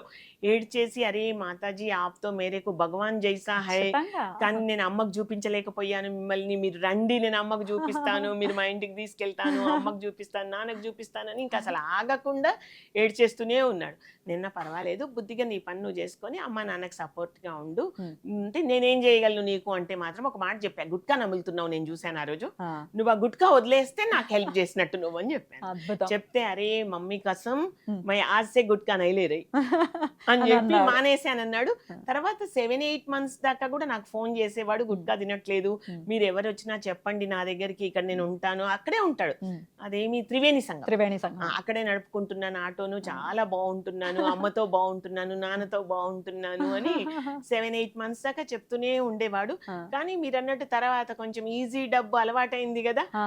తర్వాత ఒకసారి సడన్ గా ఫోన్ చేసి నాకు ఒక 2 లక్షలు పంపిస్తారా అని ఓ, అడిగాడు. నేను ఎందుకు, అంతకుముందు నువ్వు ఆటోకి డబ్బులు బానే బుద్ధిగా ఎక్కువ కట్టేవాడివి కదా, మరి ఇప్పుడు మిగులుతున్నాయి కదా అంటే ఇంకో ఆటో గాని బాడుగకి ఇస్తాను అన్నాడు. ఉమ్, తప్పు, అలా అత్యాశకు పోవద్దు ఎప్పుడు మనము. ఉమ్, ఆశ మంచిది, ఉమ్. లైఫ్ మనం లీడ్ చేయడానికి ఎప్పుడైనా ఆశ మంచిది. ఉమ్. ఆశ నుంచి అత్యాశ, ఖచ్చితంగా. అత్యాశ నుంచి దురాశకి పోతే మళ్ళీ నాశనమే కష్టాలు ఉంటుంది. తప్పవు, అవును, దుర్మార్గం మన మైండ్ లో కలియుగ పురుషుడు ఆ. ఎక్కేస్తాడు, అవును. కలియుగం ఎఫెక్ట్ మొదలవుతుంది. కాబట్టి వద్దు, ఉమ్. నీవు ఒక్క ఆటోతో బుద్ధిగా హ్యాపీగా బతికేసే అని చెప్పేసి ఉమ్, ఒప్పుకున్నాడా? ఒప్పుకున్నా. ఎనీవేస్, దైవం మనుష్య రూపేణ అని అంటూ ఉంటారు. సో ఆయనేమి కిరీటాలు గదాలు ఇచ్చుకుని కిందకి రావాల్సిన అవసరం లేదు. రాలేడండి కలియుగంలో, అలా అలా- కలియుగం. అలా. ఇప్పుడు కలియుగ ఈ ధర్మం. సినిమాలలో సగం తెలిసి సగం తెలియకుండా మనం అందరం సినిమాలు చూసిన వాళ్ళే. ఆ, కలియుగ పురుషుడికి వరాలు ఉన్నాయి. ఆ, అవును. నా ప్రతాపం కూడా కలియుగంలో నేను చూపించగలగాలి కదా అని. ఖచ్చితంగా, ఖచ్చితంగా. కాబట్టి మనిషికి అది అర్థం ఆ, కావాలి. ఆ, మనం ఎప్పుడైతే మీరు నామం జాలండి, ఉమ్, మీ ఇష్టమైన దైవం నామం ఒక్కటే చాలు. ఉమ్, మీ మనసులో 24 గంటలు ఆ నామం మెదులుతూ ఉంటే Hmm. ఆ కలియుగ పురుషుడు మన నెత్తికెక్కకుండా మనం కాపాడుకోగలం. ఖచ్చితంగా. కలియుగంలో ఉన్న గొప్ప వరం అది యాక్చువల్ గా. మనం తపస్సులు, హోమాలు, పెద్ద పెద్ద పూజలు చేయాల్సిన అవసరం లేదు. నామం అంతే. పట్టుకున్నామా చాలు, అంతే. ఉద్ధరింపబడతాం. మీకు ఏదన్నా ఒకళ్ళ హనుమంతుడిని ఇష్టపడొచ్చు, కానీ ఇంకొకటి హనుమంతుడిని ఇష్టపడే వాళ్ళకి ఒకటి ఆ, చెప్పాలనుకుంటున్నా. చెప్పండి చెప్పండి. హనుమంతుడిని డైరెక్ట్ గా ఇష్టపడక్కర్లేదు, ప్రేమించక్కర్లేదు, పూజించక్కర్లేదు. ఉమ్, రాముణ్ణి పట్టుకున్న దగ్గర డెఫినెట్ గా ఆయన ఉంటాడు. గణపతి సచ్చిదానంద స్వామీజీ పాట ఉందిగా, ఆ, ఏచట రామ కీర్తనం అవును. అచట హనుమ నర్తనం, అవును. అంతే. కాబట్టి నాకేంటంటే లక్కీగా నేను చిన్నప్పటి నుంచి రామారామ అన్నాను కాబట్టి ఆ, బాగేశ్వర్ ధామ్ ఆ, గురూజీ రూపంలో ఆంజనేయ స్వామి కూడా ఉమ్. సాక్షాత్కారం దొరికింది నాకు. అద్భుతం, అద్భుతం. చాలా చాలా సంతోషం. చాలా మిరాకిల్స్ ఉన్నాయి నా లైఫ్ లో. లైఫ్ లో ఒక్కొక్కటిగా మనం మళ్ళీ మీరు కనుక టైం ఇస్తే ఒక సిరీస్ లాగా చేసుకుందాం. ఎందుకంటే ఇన్స్పైర్ చేయాలి ప్రజల్ని. ఇదేదో కానీ ఇప్పుడు మనం చెప్పితే వినే లేదు, స్టేజ్ వింటున్నా. లో మనుషులు లేదు, లేరు. వింటున్నా. నెక్స్ట్ జన్ రావాలి. ఆ, లేదు లేదు, ఆ. ఇప్పుడు ఉన్నవంతా ఒక జనరేషన్ ఉమ్, పక్కకు జరగాలి, ఇంకో జనరేషన్ రావాలి. ఆ, పాలిటిక్స్ లో అయినా, ఉమ్, సర్వీస్ లో అయినా. ఇప్పుడు అందుకే నేను గవర్నమెంట్ స్కూల్స్ కి వెళ్తాను. గవర్నమెంట్ స్కూల్స్ లో పిల్లలకి ఇదే చెప్పే ప్రయత్నం చేస్తాను. Right. On that note, schools ని అడాప్ట్ చేసుకోవటం అటు మధ్యప్రదేశ్ లో అలాగే తెలంగాణలో ఉన్న కొన్ని వెనకబడినటువంటి పాఠశాలల్ని మీరు అడాప్ట్ చేసుకుంటూ ఉన్నారు. దీని వెనకాల ఉన్న థాట్ ప్రాసెస్ ఏంటి మేడం?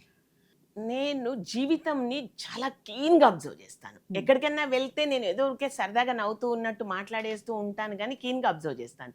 మీరు చూస్తే ఈరోజు పిల్లలకి లేనిది లేదండి.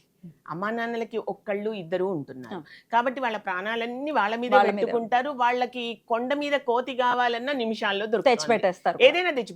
కానీ హ్యాపీనెస్ ఇవ్వలేకపోతున్నాం వాళ్ళకి. కరెక్ట్. ఎందుకు అంటే ఒకటి దొరికితే దానికి ఇంకా అంతమేముంది, ఒకటి దొరికితే 2 కావాలి, 2 దొరికితే 4 కావాలి. ఇది ఇంకా కంటిన్యూస్ ప్రాసెస్. Yeah. దాంట్లో ఫ్రస్ట్రేషన్ ఎక్కువ అవుతుంది తప్ప పిల్లలకి హ్యాపీనెస్ రావట్లేదు. కరెక్ట్. ఇంకా కొత్తది కావాలి, ఇంకా ఆ కొత్తది Yeah. ఏంటి. అండ్ ఒక తెచ్చి పెట్టే విషయంలో ఎంత కష్టం ఉంటుందో పిల్లలకి గనక అర్థం కావట్లేదు. అర్థం చేయిస్తే ఉన్నదెంత వాల్యుబుల్ అర్థమవుతుంది కదా. 100% ఈజీగా దొరికిన దానికి వాల్యూ ఉంటుంది. వాల్యూ ఉండదు. నేను ఈ మధ్య కామారెడ్డికి పోయినప్పుడు ఒకతను అనుకోకుండా మా కార్ డ్రైవర్ వెనకాలకి రివర్స్ చేసేటప్పుడు ఒక స్కూటర్ అతను తాగి ఉన్నాడు అని డాక్టర్స్ చెప్తున్నారు. వచ్చి కావాలని కార్ మీద పడిపోయాడు. అంటే కార్ తగిలింది అని నేను ఫీల్ అయ్యాను. కార్ తగిలింది కూడా, కానీ చాలా స్లోగా ఉన్నాడు, తగిలి పడిపోయాడు అంతే అతను. సో అతనికి అందరూ అక్కడ ఉన్న వాళ్ళందరూ వాలంటీర్స్ ఉంటారు, నాకు చాలా హెల్ప్ చేస్తారు. కామారెడ్డి స్కూల్స్కి వెళ్ళినప్పుడల్లా వాలంటీర్స్ ఉంటారు, హెల్ప్ చేస్తారు. మేడం స్కూల్కి లేట్ అయిపోతుంది, ఎంఈఓ గారు కూడా వస్తారు, సర్పంచ్ గారు కూడా వస్తారు, మీరు వెళ్ళిపోండి అంటే, లేదు లేదు నేను వెళ్తాను కానీ మీరు అతన్ని హాస్పిటల్ తీసుకెళ్ళి. అంత దెబ్బలు తగిలాయా? స్క్రాచ్ అయింది, చిన్న చిన్న స్క్రాచ్ లాగా అయింది. అయినా నేను ఎందుకైనా మంచిది హాస్పిటల్ తీసుకెళ్ళండి, స్కానింగ్లు అన్ని తీయించి అతనికి ఏం అవ్వలేదు అని చెప్పాక ఇంట్లో దింపి రండి అని చెప్పి పంపించాను. స్కూటర్ తీసుకెళ్లారు, అతనికి అన్ని ట్రీట్మెంట్ అయింది, అన్నీ అయిపోయాయి. 20 days తర్వాత అతను పోలీస్ స్టేషన్కి వెళ్ళాడు. వెళ్ళి డ్రైవరు అజాగ్రత్త వల్ల నేను పడిపోయాను, నాకు దెబ్బలు తగిలాయి, నేను 20 days హాస్పిటల్లోనే ఉన్నాను అన్నమాట. నాతో ఉన్న వాళ్ళలో ఒక డాక్టర్ కూడా ఉన్నాడు. ఆ డాక్టర్ కూడా చెప్పాడు, అందరూ చెప్పారు. బట్ ఏంటి నీ డిమాండ్ ఏంటి అంటే నాకు 20,000 ఇవ్వమని. అంటే నేను అన్నాను సరే ఇస్తాను, ఆ 20,000 ఏం చేస్తావో నాకు తెలుసు నువ్వు, మళ్ళీ ఈ రోజు 20,000 అంటావు, ఇంకో రోజు 2 lakhs అంటావు, ఇంకో రోజు దానికి ఎండ్ ఉండదు కదా, నువ్వు రాసి ఇచ్చేసి ఇస్తాను అన్నాను. అంటే అక్కడ వాళ్ళందరూ మేడం అందరూ కలిపి పంచుకున్నారు, మిమ్మల్ని చూసి ఎక్స్ప్లాయిట్ చేశారు. పర్వాలేదు చెయ్యని, అందరు ఎంతమంది ఎక్స్ప్లాయిట్ చేస్తే నాకు నేను భగవంతుడికి అంత దగ్గర అవుతూ ఉంటాను. అది వాళ్ళకు మంచిది కాదు, నాకు మంచిది కాబట్టి చేయనివ్వండి, నేనేం బాధపడట్లేదు అన్నాను. 20 పంపించేశాను. అప్పుడు ఒక ఆవిడ, నేను ఫారెస్ట్లో తిరుగుతూ ఉంటాను కదా, తెలుసు కదా, ఒక డాక్టర్ అన్నారు.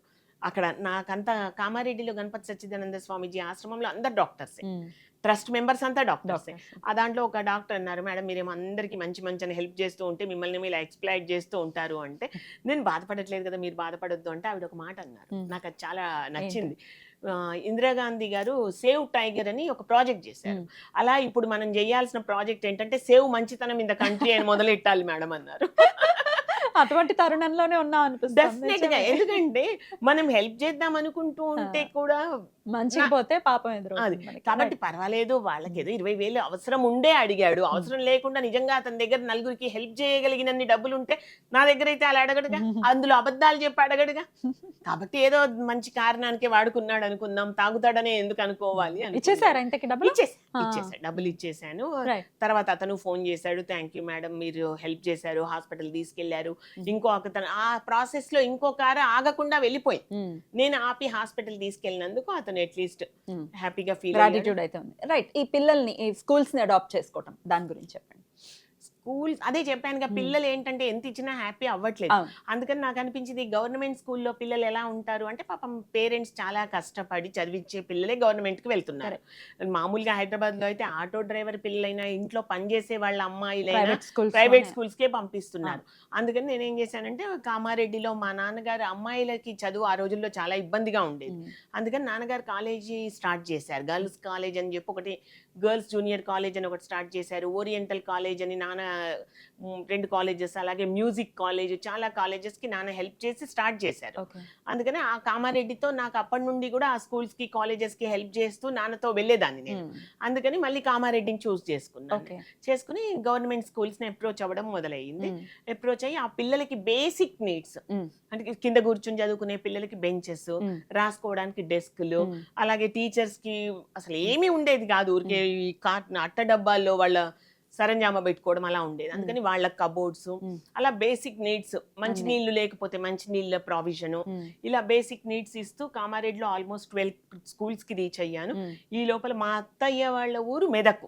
సో మెదక్ నుంచి అంటే ఎప్పటికప్పుడు నాకు మెదక్ లో కూడా చెయ్యాలని ఉండేది. రాముడి గుడి కట్టడానికి ముందు కూడా నేను మెదక్కే వెళ్ళాను. రాముడికి గుడి కట్టారా మీరు? రాముడికి గణపతి సచ్చిదానంద స్వామి ఆశ్రమంలో రాముడికి గుడి 2009లో కట్టాను. ఓకే, దాని గురించి మాట్లాడుకున్నా అంతకన్నా ముందు. సో ఇట్లా బేసిక్ నీడ్స్ ని హెల్ప్ చేస్తూ ఉంటే వాళ్ళ హ్యాపీనెస్ చూస్తే నాకు హ్యాపీనెస్ వస్తుంది. ఏమంటారు పిల్లలు గానీ? చాలా మెల్లగానే టీచర్ అని కొంతమంది అంటారు, అమ్మ అని కొంతమంది అంటారు, కానీ నేను కనబడగానే నేను SES చారిటబుల్ ట్రస్ట్ లో అన్ని ఫొటోస్ షేర్ చేస్తూనే ఉంటాను. ఎందుకు అంటే నా తర్వాత కూడా ఈ సర్వీస్ ఆగిపోకూడదు. నేను వెళ్లేలోపు ట్రస్ట్ లో నేను పెట్టగలిగినన్ని పెద్ద అమౌంటే, చేయగలనా లేదా తెలియదు కానీ చాలా పెద్ద అమౌంట్ పెట్టాలనుకుంటున్నాను. మా బాబు దాన్ని కంటిన్యూ చేయాలనుకుంటున్నాను. వాడికి సపోర్ట్ గా శేఖర్ స్టూడెంట్స్ అందరూ ఎలాగో ఉంటారు, అందుకని వాళ్ళు కంటిన్యూ చేయాలి. కాబట్టి నేను చేసే సర్వీసెస్ అన్ని ఎప్పటికప్పుడు SES చారిటబుల్ ట్రస్ట్ అని ఒక ఫేస్బుక్ పేజ్ ఉంది, దాంట్లో డైలీ అప్డేట్ చేసేస్తాను, మర్చిపోతాను ఏం చేశారు ఏంటి. సో ఇట్లా పిల్లలకి అలాగే యాజమాన్యానికి డెఫినెట్ గా సపోర్ట్ చేస్తున్నారు. ఈ ఆన్ దిస్ నోట్ మనం ఒక విషయం మాట్లాడుకుందాం మేడం. మీరు ఎలా దీన్ని చూస్తారో చెప్పండి. గవర్నమెంట్ స్కూల్స్ లో అసలైతే కరెక్ట్ గా క్వాలిఫై అయినటువంటి టీచర్స్ ఉంటారు, వాళ్ళు నిజంగా చదువుకుంటారు, పాస్ అవుతారు, వచ్చి పిల్లలకి పాఠాలు చెప్తారు అనే విషయం కూడా ప్రశ్నార్థకమే. ఎన్ని రోజులు వస్తారు అనేది మనం నిజం మాట్లాడుతున్నాం, భయం ఏం లేదు ఇందులో. లీవ్స్ పెడతారు, లాంగ్ లీవ్స్ పెడతారు, అసలు టీచర్స్ అవైలబిలిటీ లేదు అని అంటారు, లీవ్లో ఉంది అని అంటారు, పిల్లలకి ఎంతవరకు పాఠాలు చెప్తున్నారు అని అంటే కూడా మనకు తెలియనటువంటి పరిస్థితి. సో సామాన్యులు అంటే మధ్యతరగతి వాళ్ళు కానీ, బిలో యావరేజ్ ఉన్న వాళ్ళు కూడా, బిలో మిడిల్ క్లాస్ వాళ్ళు కూడా గవర్నమెంట్ స్కూల్స్ని పిల్లల్ని పంపించడం, చదివించడం లాంటివి చేయరు. కానీ అందరికీ ఉన్నది ఏంటంటే గవర్నమెంట్ జాబ్ కావాలి కానీ గవర్నమెంట్ స్కూల్లో మాత్రం ఆ పిల్లల్ని చదివించాం. ఎగ్జాక్ట్లీ. సో ఈ థాట్ ప్రాసెస్ ఉంటుంది. అసలు ఎంత చదువుతారు ఇప్పుడు ప్రైవేట్ స్కూల్స్ లో టీచర్స్? ఎంతవరకు వాళ్ళు నిజంగా చదువుకొని పాస్ అయితే గవర్నమెంట్ లోనే వాళ్ళకి జాబ్ వస్తుంది కదా, అంటే అంత క్వాలిఫై కాని వాళ్ళే ప్రైవేట్ లో ఉంటారు. కానీ లక్షలు పోసి మనం ప్రైవేట్ స్కూల్లోనే పెడుతున్నాం పిల్లల్ని. ఏం మారాలి? ప్రజల థాట్ ప్రాసెస్ మారాలా? గవర్నమెంట్స్ మారాలా? అంటే చక్కగా ప్రజల్లో నమ్మకాన్ని తీసుకురావాలా? గవర్నమెంట్ స్కూల్స్లో చదివించవచ్చు మన పిల్లల్ని అని ప్రజల్లో నమ్మకాన్ని తీసుకురావాల్సిన బాధ్యత గవర్నమెంట్ మీద ఉంటుంది. అసలు ఏం మారాలి మేడం, మీరేం చెప్తారు? మారాలి అంటే ప్రతి ఒక్కళ్ళు మారాలండి. ఇరువైపులా ఆ మార్పు మన దగ్గర నుంచే మొదలవ్వాలి. నేనున్నాను అనుకోండి, నేను మారి నలుగురిని మారమంటే మారతారు తప్ప మనం చెప్పేది చేస్తూ, మనం యూఎస్లో పిల్లల్ని పంపించేస్తూ మారమంటే మారరు. అందుకని నాన్న ఇది కూడా ఒకసారి అటెంప్ట్ చేశారు. కామారెడ్డిలో నాన్న స్కూల్ స్టార్ట్ చేశారు. అప్పటికి మేము హైదరాబాద్లో, నాన్న ఉస్మానియా యూనివర్సిటీలో జాబ్ చేస్తున్నారు కాబట్టి మేము హైదరాబాద్లో ఉన్నాం. అందుకని నాన్నకి ఈ క్వశ్చన్ రాకూడదని చెప్పి మమ్మల్ని తీసుకెళ్ళి ఫస్ట్ నాన్న పెట్టిన స్కూల్లో జాయిన్ చేశారు. ఫీజులు ఎక్కువ లేకుండా చాలా సర్వీస్ ఈ మధ్య దాకా కూడా ఉండింది. స్కూల్ ఇంకా ఉన్నట్టుంది, ఓరియంటల్ స్కూల్ నాన్న తర్వాత కూడా ఉన్నట్టుంది. అందుకని మారాలి అంటే మన దగ్గర నుంచే మార్పు మొదలవ్వాలి అంటే మరి అక్కడ కావాల్సిన ఫెసిలిటీస్ కావాలి కదా. పిల్లలకి ఇప్పుడు మనమైతే ఏసీ లేకుండా పిల్లల్ని పంపించడానికి మనము ఇష్టపడము, పిల్లలు కష్టపడకూడదు అనుకుంటాము. అయితే ఇప్పుడు నాన్న చెప్తూ ఉండే, మనసు సుఖపడాలి, శరీరం కష్టపడాలి, అప్పుడు మనిషి హ్యాపీగా బ్యాలెన్స్డ్గా ఉంటాడు. కానీ ఇప్పుడు మళ్ళీ వెనక్కి తీసుకెళ్ళి మన పిల్లల్ని మనము బెంచ్ లేకుండా కింద కూర్చోబెట్టి ఇవన్నీ చేయలేదు. కాబట్టి అందరము కలిపి స్కూల్స్ బెటర్ చేసుకోవాలి. టీచర్స్ డెఫినెట్గా వెల్ క్వాలిఫైడ్ టీచర్స్ గవర్నమెంట్ స్కూల్స్లోనే ఉంటారు. లేదు నిజంగా ప్రైవేట్ స్కూల్స్లో కూడా వాళ్ళు 100% టీచర్స్ ట్రైనింగ్ ఇప్పించి, టీచర్స్ ట్రైనింగ్ దొరుకుతుంది కదా. ఇప్పుడు బీఈడీ సీట్ రాకపోవచ్చు కానీ టీచర్స్ ట్రైనింగ్ ఇన్స్టిట్యూట్స్ కూడా ప్రైవేట్లో ఉంటాయి కదా. అందుకని వాళ్ళు టీచర్స్ని తీసుకునే ముందు, ఇప్పుడు డ్రైవింగ్ లైసెన్స్ ఇచ్చే ముందు డ్రైవింగ్ ఎలా టెస్ట్ చేస్తారో అలా టీచర్స్ని టెస్ట్ చేసి డెఫినెట్గా మంచి టీచర్స్ని పెట్టుకుని, అది ఏదో ప్రొఫెషన్ లాగా కాకుండా ప్రేమగా పిల్లలతో, అన్నిటికంటే ఇంపార్టెంట్ మోరల్స్. అది నాకు మోరల్స్, ఎథిక్స్ పిల్లలకి మిస్ అవుతున్నాయేమో అనిపిస్తుంది. అందుకని అక్కడి నుంచి రూట్ లెవెల్ నుంచి మనం చేంజ్ తీసుకురావాలి అనుకుంటే 10 yearsలో మనకు అమెరికాతో అవసరం ఉండదు, అమెరికా మన ఇండియా సైడ్ చూడడం మొదలు పెడుతుంది. సో మనం కూడా అంటే బ్యాక్ టు బేసిక్స్ లాగా ఇది వరకు అన్ని గవర్నమెంట్ స్కూల్స్ లో, గవర్నమెంట్ కాలేజెస్ లోనే చదివించేవాళ్ళు. అట్లాంటి పరిస్థితి వస్తుందని అంటే మనం ఊహించచ్చా? అనుకుంటే ఏది అసాధ్యం కాదండి. బట్ నేను మీరు అనుకుంటే కాదు, అందరూ అనుకోవాలి. ఇప్పుడు ప్రైవేట్ స్కూల్లో ఇన్ని ఫీజులు కడుతున్నాం కదా, అదే ఫీజులు మనం గవర్నమెంట్కి హెల్ప్ చేస్తూ, గవర్నమెంటే చేయాలి అంటే గవర్నమెంట్, ఇప్పుడు మన ఇల్లులాగే గవర్నమెంట్, మన దగ్గర సర్టెన్ అమౌంట్ ఉంది. ఆ అమౌంట్ దేనికి ఇంపార్టెంట్? Free schemes. అందరూ అంటున్నారు ఫ్రీ స్కీమ్స్ అవసరం లేదని, ఇంక్లూడింగ్ మా ఇంట్లో ఉండే మా హెల్పర్స్ కూడా అంటారు, అమ్మ మాకు ఫ్రీ స్కీమ్స్ అక్కర్లేదు, పిల్లలకు కావాల్సింది ప్రాపర్ చదువు. ప్రైవేట్ స్కూల్స్లో అంతంత ఫీజులు కడుతున్నాం కాబట్టి మేము మీ దగ్గర డిమాండ్ చేస్తున్నాము. అదే చక్కగా గవర్నమెంట్ స్కూల్లో బేసిక్ ఎడ్యుకేషన్ ఫ్రీగా ఇస్తే అయిపోయింది కదా. కరెక్ట్. ప్రైవేట్ ఎడ్యుకేషన్ కానీ హెల్త్ కానీ అసలు అందుబాటులో ఉంది అని అంటే వేరేవి డబ్బుకి వాల్యూ పెరుగుద్ది డెఫినెట్లీ. ఇప్పుడు మనం మన రూపీని మనం తక్కువ చేసుకుంటున్నాం కాబట్టి డాలర్ పైకి పోతుంది. మన రూపీకి మనం వాల్యూ ఇవ్వడం మొదలెడితే డాలర్ ఆటోమేటిక్గా తగ్గుతుంది. వాళ్ళు $1కి ఎంత ఇంపార్టెన్స్ ఇస్తున్నారు, మనం ₹1 ఎంత ఇంపార్టెన్స్ ఇస్తున్నాం. పేద పిల్లలకి సహాయపడాలన్న మీ థాట్ ప్రాసెస్ నుంచి, ఆ థాట్ ప్రాసెస్ ఉంది కాబట్టి క్వశ్చన్ అడుగుతున్నాను.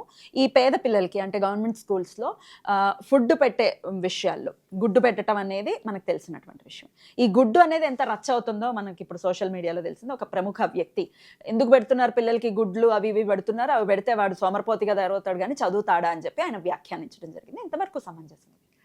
ఆయన మాట్లాడింది నేను చాలాసార్లు విన్నాను. ఎందుకంటే ఎవరో స్కూల్ టీచర్స్ వాళ్ళు పంపిస్తూనే ఉన్నారు, చూస్తూనే. ఆయన మాట్లాడింది తప్పు మాట్లాడలేదండి. తప్పు కాదా? తప్పు మాట్లాడలేదు. ఆయన ఉద్దేశం ఏంటంటే, స్కూల్లో టీచర్స్కి ఏమవుతుందంటే, గవర్నమెంట్ స్కూల్లో టీచర్స్ని తీసుకోండి, స్టాఫ్ తక్కువ ఉంటున్నారు, కానీ ఇదే దాంట్లో వాళ్ళ డే అంతా గడిచిపోతుంది. అంటే ఈ లెక్కలు చెప్పటం, వీళ్ళే చెయ్యాలి. దాని బదులు ఎవరో ఒకళ్ళు ఆ ఆ ప్రాసెస్ ని ఎవరో ఒకళ్ళు మానిటర్ చేస్తూ టీచర్స్ ని టీచింగ్ పైన కాన్సన్ట్రేట్ చేస్తే చాలా బాగుంటుంది. అలాగే పిల్లలకి ఫుడ్డే మేజర్ గా మనల్ని పిల్లలు లాస్ట్ ఒక 25-30 ఇయర్స్ కింద చూస్తే ఇఫ్ ఐఎమ్ నాట్ రాంగ్ తమిళనాడులో స్టార్ట్ అయింది. ఎందుకంటే ఒక పిల్లాడిని నువ్వు చక్కగా చదువుకో అంటే ఆకలేస్తూ ఉంటే నేను ఏం చదవగలనని ఆ రోజు చీఫ్ మినిస్టర్, నాకు పేరు గుర్తులేదండి, మీరు గూగుల్ చేస్తే వస్తుంది, ఇవాళ రేపు మన గూగుల్ అంకుల్ ఉన్నాడుగా, నేను చదువుకోవాలంటే ఫస్ట్ నాకు ఆకలి ఉండకూడదు కదా అన్నాడు. అక్కడ ఈ ఆలోచన స్టార్ట్ అయింది. బట్ ఒక్క మన కంట్రీలో కాదు, చాలా కంట్రీస్ లో ఈ మధ్యాహ్న భోజనం అనేది ఉంది. అందులోనూ గుడ్డు అనేది పిల్లలకి ఏంటంటే, ఇప్పుడు నేను మా హస్బెండ్ టీబీ పైన రీసెర్చ్ చేసేటప్పుడు నేను టీబీ అవేర్నెస్ క్యాంప్ చేసేదాన్ని, పాంప్లెట్స్ వేసి పంచేదాన్ని. ఏంటంటే నాన్ వెజ్ తినని వాళ్ళకైనా గుడ్ ఇంపార్టెంట్, ప్రోటీన్ ఉంటుంది కదా, ప్రోటీన్ ఉంటుంది. ఇప్పుడు టీబీ ఒకటి, అంటే నేను సైంటిస్ట్ వైఫ్ గా నేను వినేదాన్ని కాబట్టి చెప్తున్నాను. టీబీ వస్తే ఇప్పుడున్న టీబీ డ్రగ్ పనిచేయకపోతే ఏ వరల్డ్ వారు అక్కర్లేదు, చాలా ఇది చంపేస్తుంది, మొత్తం ఎరాడికేట్ అయిపోవడానికి సరిపోతుంది. కాబట్టి టీబీ దగ్గర ఒక టీబీ కాదు, ఏదైనా ఫస్ట్ పిల్లలకి ఇమ్యూనిటీ చాలా ఇంపార్టెంట్. కరోనా అప్పుడు చూసాంగా, అందరికీ రాలేదు, ఎవరికి వచ్చింది, ఎవరైతే లోగా ఇమ్యూన్ ఉందో వాళ్ళు. కాబట్టి మనం 100% పిల్లలకి పోషక పదార్థాల అవసరం. ఆ న్యూట్రిషన్స్ రావాలంటే మనం ఇంట్లోకి వెళ్ళి మనం ఏం చేయలేము. అట్లీస్ట్ ఒక మధ్యాహ్నం పూట మనం ఒక గుడ్డు, అలాగే వెజిటేరియన్స్ కి అయితే దాల్లో ప్రోటీన్స్ ఉంటాయి, అది తప్పట్లేదుగా ఈరోజు. ఇప్పుడు మనం మా చిన్నప్పుడు, మీరంతా ఇప్పుడు కొత్త వాళ్ళేమో, నేను 62 ఇప్పుడు, కాబట్టి నా చిన్నప్పుడు మా ఊర్లోనే మా ఇంట్లోనే పొలం ఉండేది, పండించుకునే వాళ్ళం, ఆ పొలంవే తినేవాళ్ళం. కాబట్టి అప్పుడు మనకు ఆర్గానిక్ ఫుడ్ అంటూ సెపరేట్ గా బ్రాండెడ్ లేదు. కానీ ఇప్పుడు అంతా ఇన్ఆర్గానిక్ అని చెప్పి, ఆర్గానిక్ అని చెప్పి సెపరేట్ చేస్తున్నప్పుడు మనం తింటున్న దాంట్లో మనకి ఎంత న్యూట్రిషన్స్ వస్తున్నాయో మనకి తెలియట్లేదు. పాల గురించి అదే, అలా అని మనం ఇప్పుడు గాలి పీల్చుకోకుండా ఉండలేం, పాలు తాగకుండా ఉండలేం, ఫుడ్. కాబట్టి ఏదో కొంచెం అన్న అట్లీస్ట్ మనం డేలో ఒక్క పూట పిల్లలకి ప్రాపర్ గా ఫుడ్ పెట్టి ఒక ఎగ్ ఇస్తే వాళ్ళ బాడీకి కావాల్సిన న్యూట్రిషన్స్ వాళ్ళకి సప్లై అవుతుంది కదా అనే ఉద్దేశంతో దాన్ని తీసుకొచ్చారు. అయితే ఆయన మాట్లాడిన దాంట్లో తప్పేం లేదు అని అంటున్నారు. ఆయన ఉద్దేశం ఇది అనుకుంటున్నాను నేను. టీచర్స్ టీచింగ్ కి టైం లేకుండా మార్నింగ్ వచ్చినప్పటి నుంచి ఎన్ని ఎగ్స్ వచ్చాయి, ఎంతమంది పిల్లలు ఉన్నారు, ఎంత రైస్ వచ్చింది, ఇది కాకుండా ఏ స్కూల్ కి ఆ స్కూల్ కి నమ్మకం ఉండాలండి. అంతే. ఈ లెక్కలు పక్కకు పెట్టి మనిషి నమ్మడం మొదలు పెడితే డెఫినెట్ గా ద బెస్ట్ ఇండియా అని చూస్తాం. బ్యూటిఫుల్. ఇక మీ పర్సనల్ లైఫ్ గురించి, అంటే మీ వారు IICT మాజీ డైరెక్టర్ అయిన, అలాగే ఒక అద్భుతమైనటువంటి సైంటిస్ట్.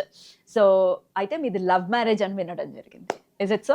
ప్రపోజ్ చేశారు మీ వారు? అది లవ్ మ్యారేజ్ అని అరేంజ్డ్ మ్యారేజ్ అని చెప్పలేమండి. పెళ్లి అంటే భయపడే రోజులు అప్పటికే స్టార్ట్ అయిపోయి, ఇప్పుడు పీక్ వచ్చేసింది. ఇప్పుడు మీరు పిల్లలు వద్దనే వాళ్ళని చూస్తున్నాము, పెళ్ళే వద్దంటున్న వాళ్ళు ఎక్కువైపోయారు. కానీ ఆ రోజు కూడా సొసైటీలో కొంచెం అమ్మాయిలకు ఎక్కువ ఇబ్బంది, ఇప్పుడు అబ్బాయిలకు ఎక్కువ ఇబ్బందులు ఉన్నాయి, అప్పుడు అమ్మాయిలకు ఎక్కువ ఇబ్బందులు ఉండేవి. డిఫరెన్స్ అంతే, ఏది జనరలైజ్ చేయలేము. అక్కడ ఇక్కడ కొంచెం అటు ఇటుగా ఉంటూనే ఉంటుంది. ఈ రోజు కూడా అమ్మాయిల్ని డామినేట్ చేసే హస్బెండ్స్ ఉన్నారు, చూస్తున్నాం కదా, అన్ని చూస్తాం, అన్ని రకాల చూస్తాం. కానీ ఆ రోజుల్లో ఏంటంటే అత్తలు కోడళ్ళని కిరోసిన్ వేసి తగలబెట్టడమే, గ్యాసులు అస్తమాను గ్యాసులు లీక్ అవ్వాలి, యాక్సిడెంట్ అవ్వాలి, కోడలు చనిపోవాలి, మళ్ళీ కట్నంతో మళ్ళీ ఇదే ఉంది. అలా పెళ్లి అంటే భయపడే రోజులు అప్పటికే స్టార్ట్ అయిపోయాయి. అనుకోకుండా మా అక్క కూడా చిన్నప్పుడే పెళ్లి చేసుకోవడం వల్ల తన చదువుకి చాలా స్ట్రగుల్ అవుతూ చదువుకోవడం చూశాను. మా నాన్నకేమో ఆడపిల్లలు చదువుకోవాలన్న కోరిక చాలా ఉండేది. దాంతో ఏమైందంటే పెళ్లి అవసరమా లేదా అనే ప్రాసెస్ లో కొంచెం డిలే చేశాం. అంటే ఇప్పుడు డిలే అనను, ఇప్పుడు పిల్లలు 25-26 దాకా అసలు పెళ్లి మాట్లాడరు. కానీ నా చిన్నప్పుడు ఏంటంటే 17 ఇయర్స్ మ్యాక్స్ మొదలైపోయేది. ఇంటర్మీడియట్ ఫెయిల్ అవ్వాలి, మా రిలేటివ్స్ లో అందరికి ఇది ఒకటి ఉండేది, ఇంటర్మీడియట్ ఫెయిల్ అవ్వాలి, పెళ్లి చేసుకోవాలి. నా చుట్టూ ఉండే మా ఫస్ట్ కజిన్స్ అయినా అందరూ, నా బంధువుల్లో చుట్టూ ఆ రోజులు బంధువుల్లోకి రాకపోకలు ఎక్కువ ఉండేది, ఇప్పుడు అది కూడా లేదు. సో నా అందరికి తెలిసిన నా చుట్టూ నా ఏజ్ లో ఉన్న వాళ్ళందరూ ఇంటర్మీడియట్ ఫెయిల్ అవ్వాలి, పెళ్లి చేసుకోవాలి. ఇంటర్మీడియట్ ఫెయిల్ అవ్వడం ఏమిటి అంత టఫ్? అదొక ట్రెడిషన్ లా అయ్యింది. అంటే అంత కాన్సన్ట్రేషన్ ఉండేది కాదు చదువు మీద, ఇప్పుడున్నంత కాన్సన్ట్రేషన్ అప్పుడు లేదు. ఇప్పుడు ఏంటి, పిల్లాడు పుట్టినప్పటి నుంచి ఐఐటిలో సీట్ కావాలా, చదువులో కాంపిటీషన్ ఎక్కువైపోయింది, అనేది చాలా ఉంది. రైట్. అయితే అప్పట్లో ఏంటంటే అంత కాన్సన్ట్రేషన్ ఉండేది కాదు. పిల్లలు ఏదో నలుగురు ఉండేవాళ్ళు, స్కూల్కి వెళ్ళేవాళ్ళు, వచ్చేవాళ్ళు. ఎవడన్నా అదృష్టం బాగుండి మా శేఖర్లా సైంటిస్ట్ అయితే అయ్యేవాడు, ఇంజనీర్ అయితే అయ్యేవాడు, అంతే తప్ప పెద్ద పొద్దున్న లేసినప్పటి నుంచి మా పిల్లలు డాక్టర్ అవ్వాలి, మా పిల్లలు ఇంజనీర్లు అవ్వాలి, ఐఏఎస్ అవ్వాలి, ఇలాంటి కోరికలు పేరెంట్స్ ఉండేవి కాదు. అందుకని ఈజీ గోయింగ్ ఉండేది. మరి ఆడుకునే వాళ్ళం. పిల్లలకు ఆట ఉందా? ఏదో స్కూల్ కి వెళ్ళొచ్చామంటే బ్యాగ్ విసిరేయడము, హాయిగా వెళ్ళి ఆడుకోవడం బయట. ఇలా ఉన్నప్పుడు ఇంటర్మీడియట్ అంత ఈజీ ఏం కాదు. టెన్త్ ఒక హర్డిల్. 10th లో ఫెయిల్ అయ్యేవాళ్ళు. 10th దాటామా అంటే మళ్ళీ next intermediate hurdle. So intermediate లో ఫెయిల్ అవ్వడం అన్నది చాలా కామన్ గా జరిగేది ఆ రోజుల్లో. మీరు ఆ రోజుల్లో పేపర్లు చూస్తే తెలుస్తుంది. ఫస్ట్ క్లాస్ లో ఉన్న 3 నెంబర్లు ఉండేవి, సెకండ్ క్లాస్ లో ఇంకో 6 నెంబర్లు ఉండేవేమో. లాస్ట్ కి వచ్చేటప్పటికి జనరల్ గా పాస్ అయిన వాళ్ళ స్ట్రెంత్ ఎక్కువ ఉండేది, ఫెయిల్ అయిన వాళ్ళు ఎక్కువ ఉండేది. ఆ పర్సెంటేజ్ పెరుగుతూ పెరుగుతూ పెరుగుతూ ఇప్పుడు ఏంటి 99% వచ్చినా ఆ 1% ఎక్కడ పోయిందని అడిగే స్టేజ్ వచ్చింది. అందుకని ఆ మార్క్స్ కి ఇప్పుడు ఆనెస్ట్ గా ఆ మార్క్స్ కి నాకు అసలు తెలియదు.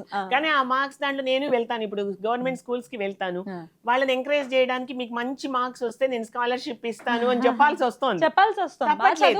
తప్పట్లేదు. ఎందుకంటే ఇంకా మార్క్సే కదా పిల్లలు చదువుకున్నారు. అయితే ఏంటంటే టీచర్స్ కూడా బట్టి కొట్టించి మార్క్స్ వచ్చే బదులు ప్రాపర్ గా అర్థం చేయించి మార్క్స్ వస్తే అది బెటర్ నాలెడ్జ్ అవుతుంది.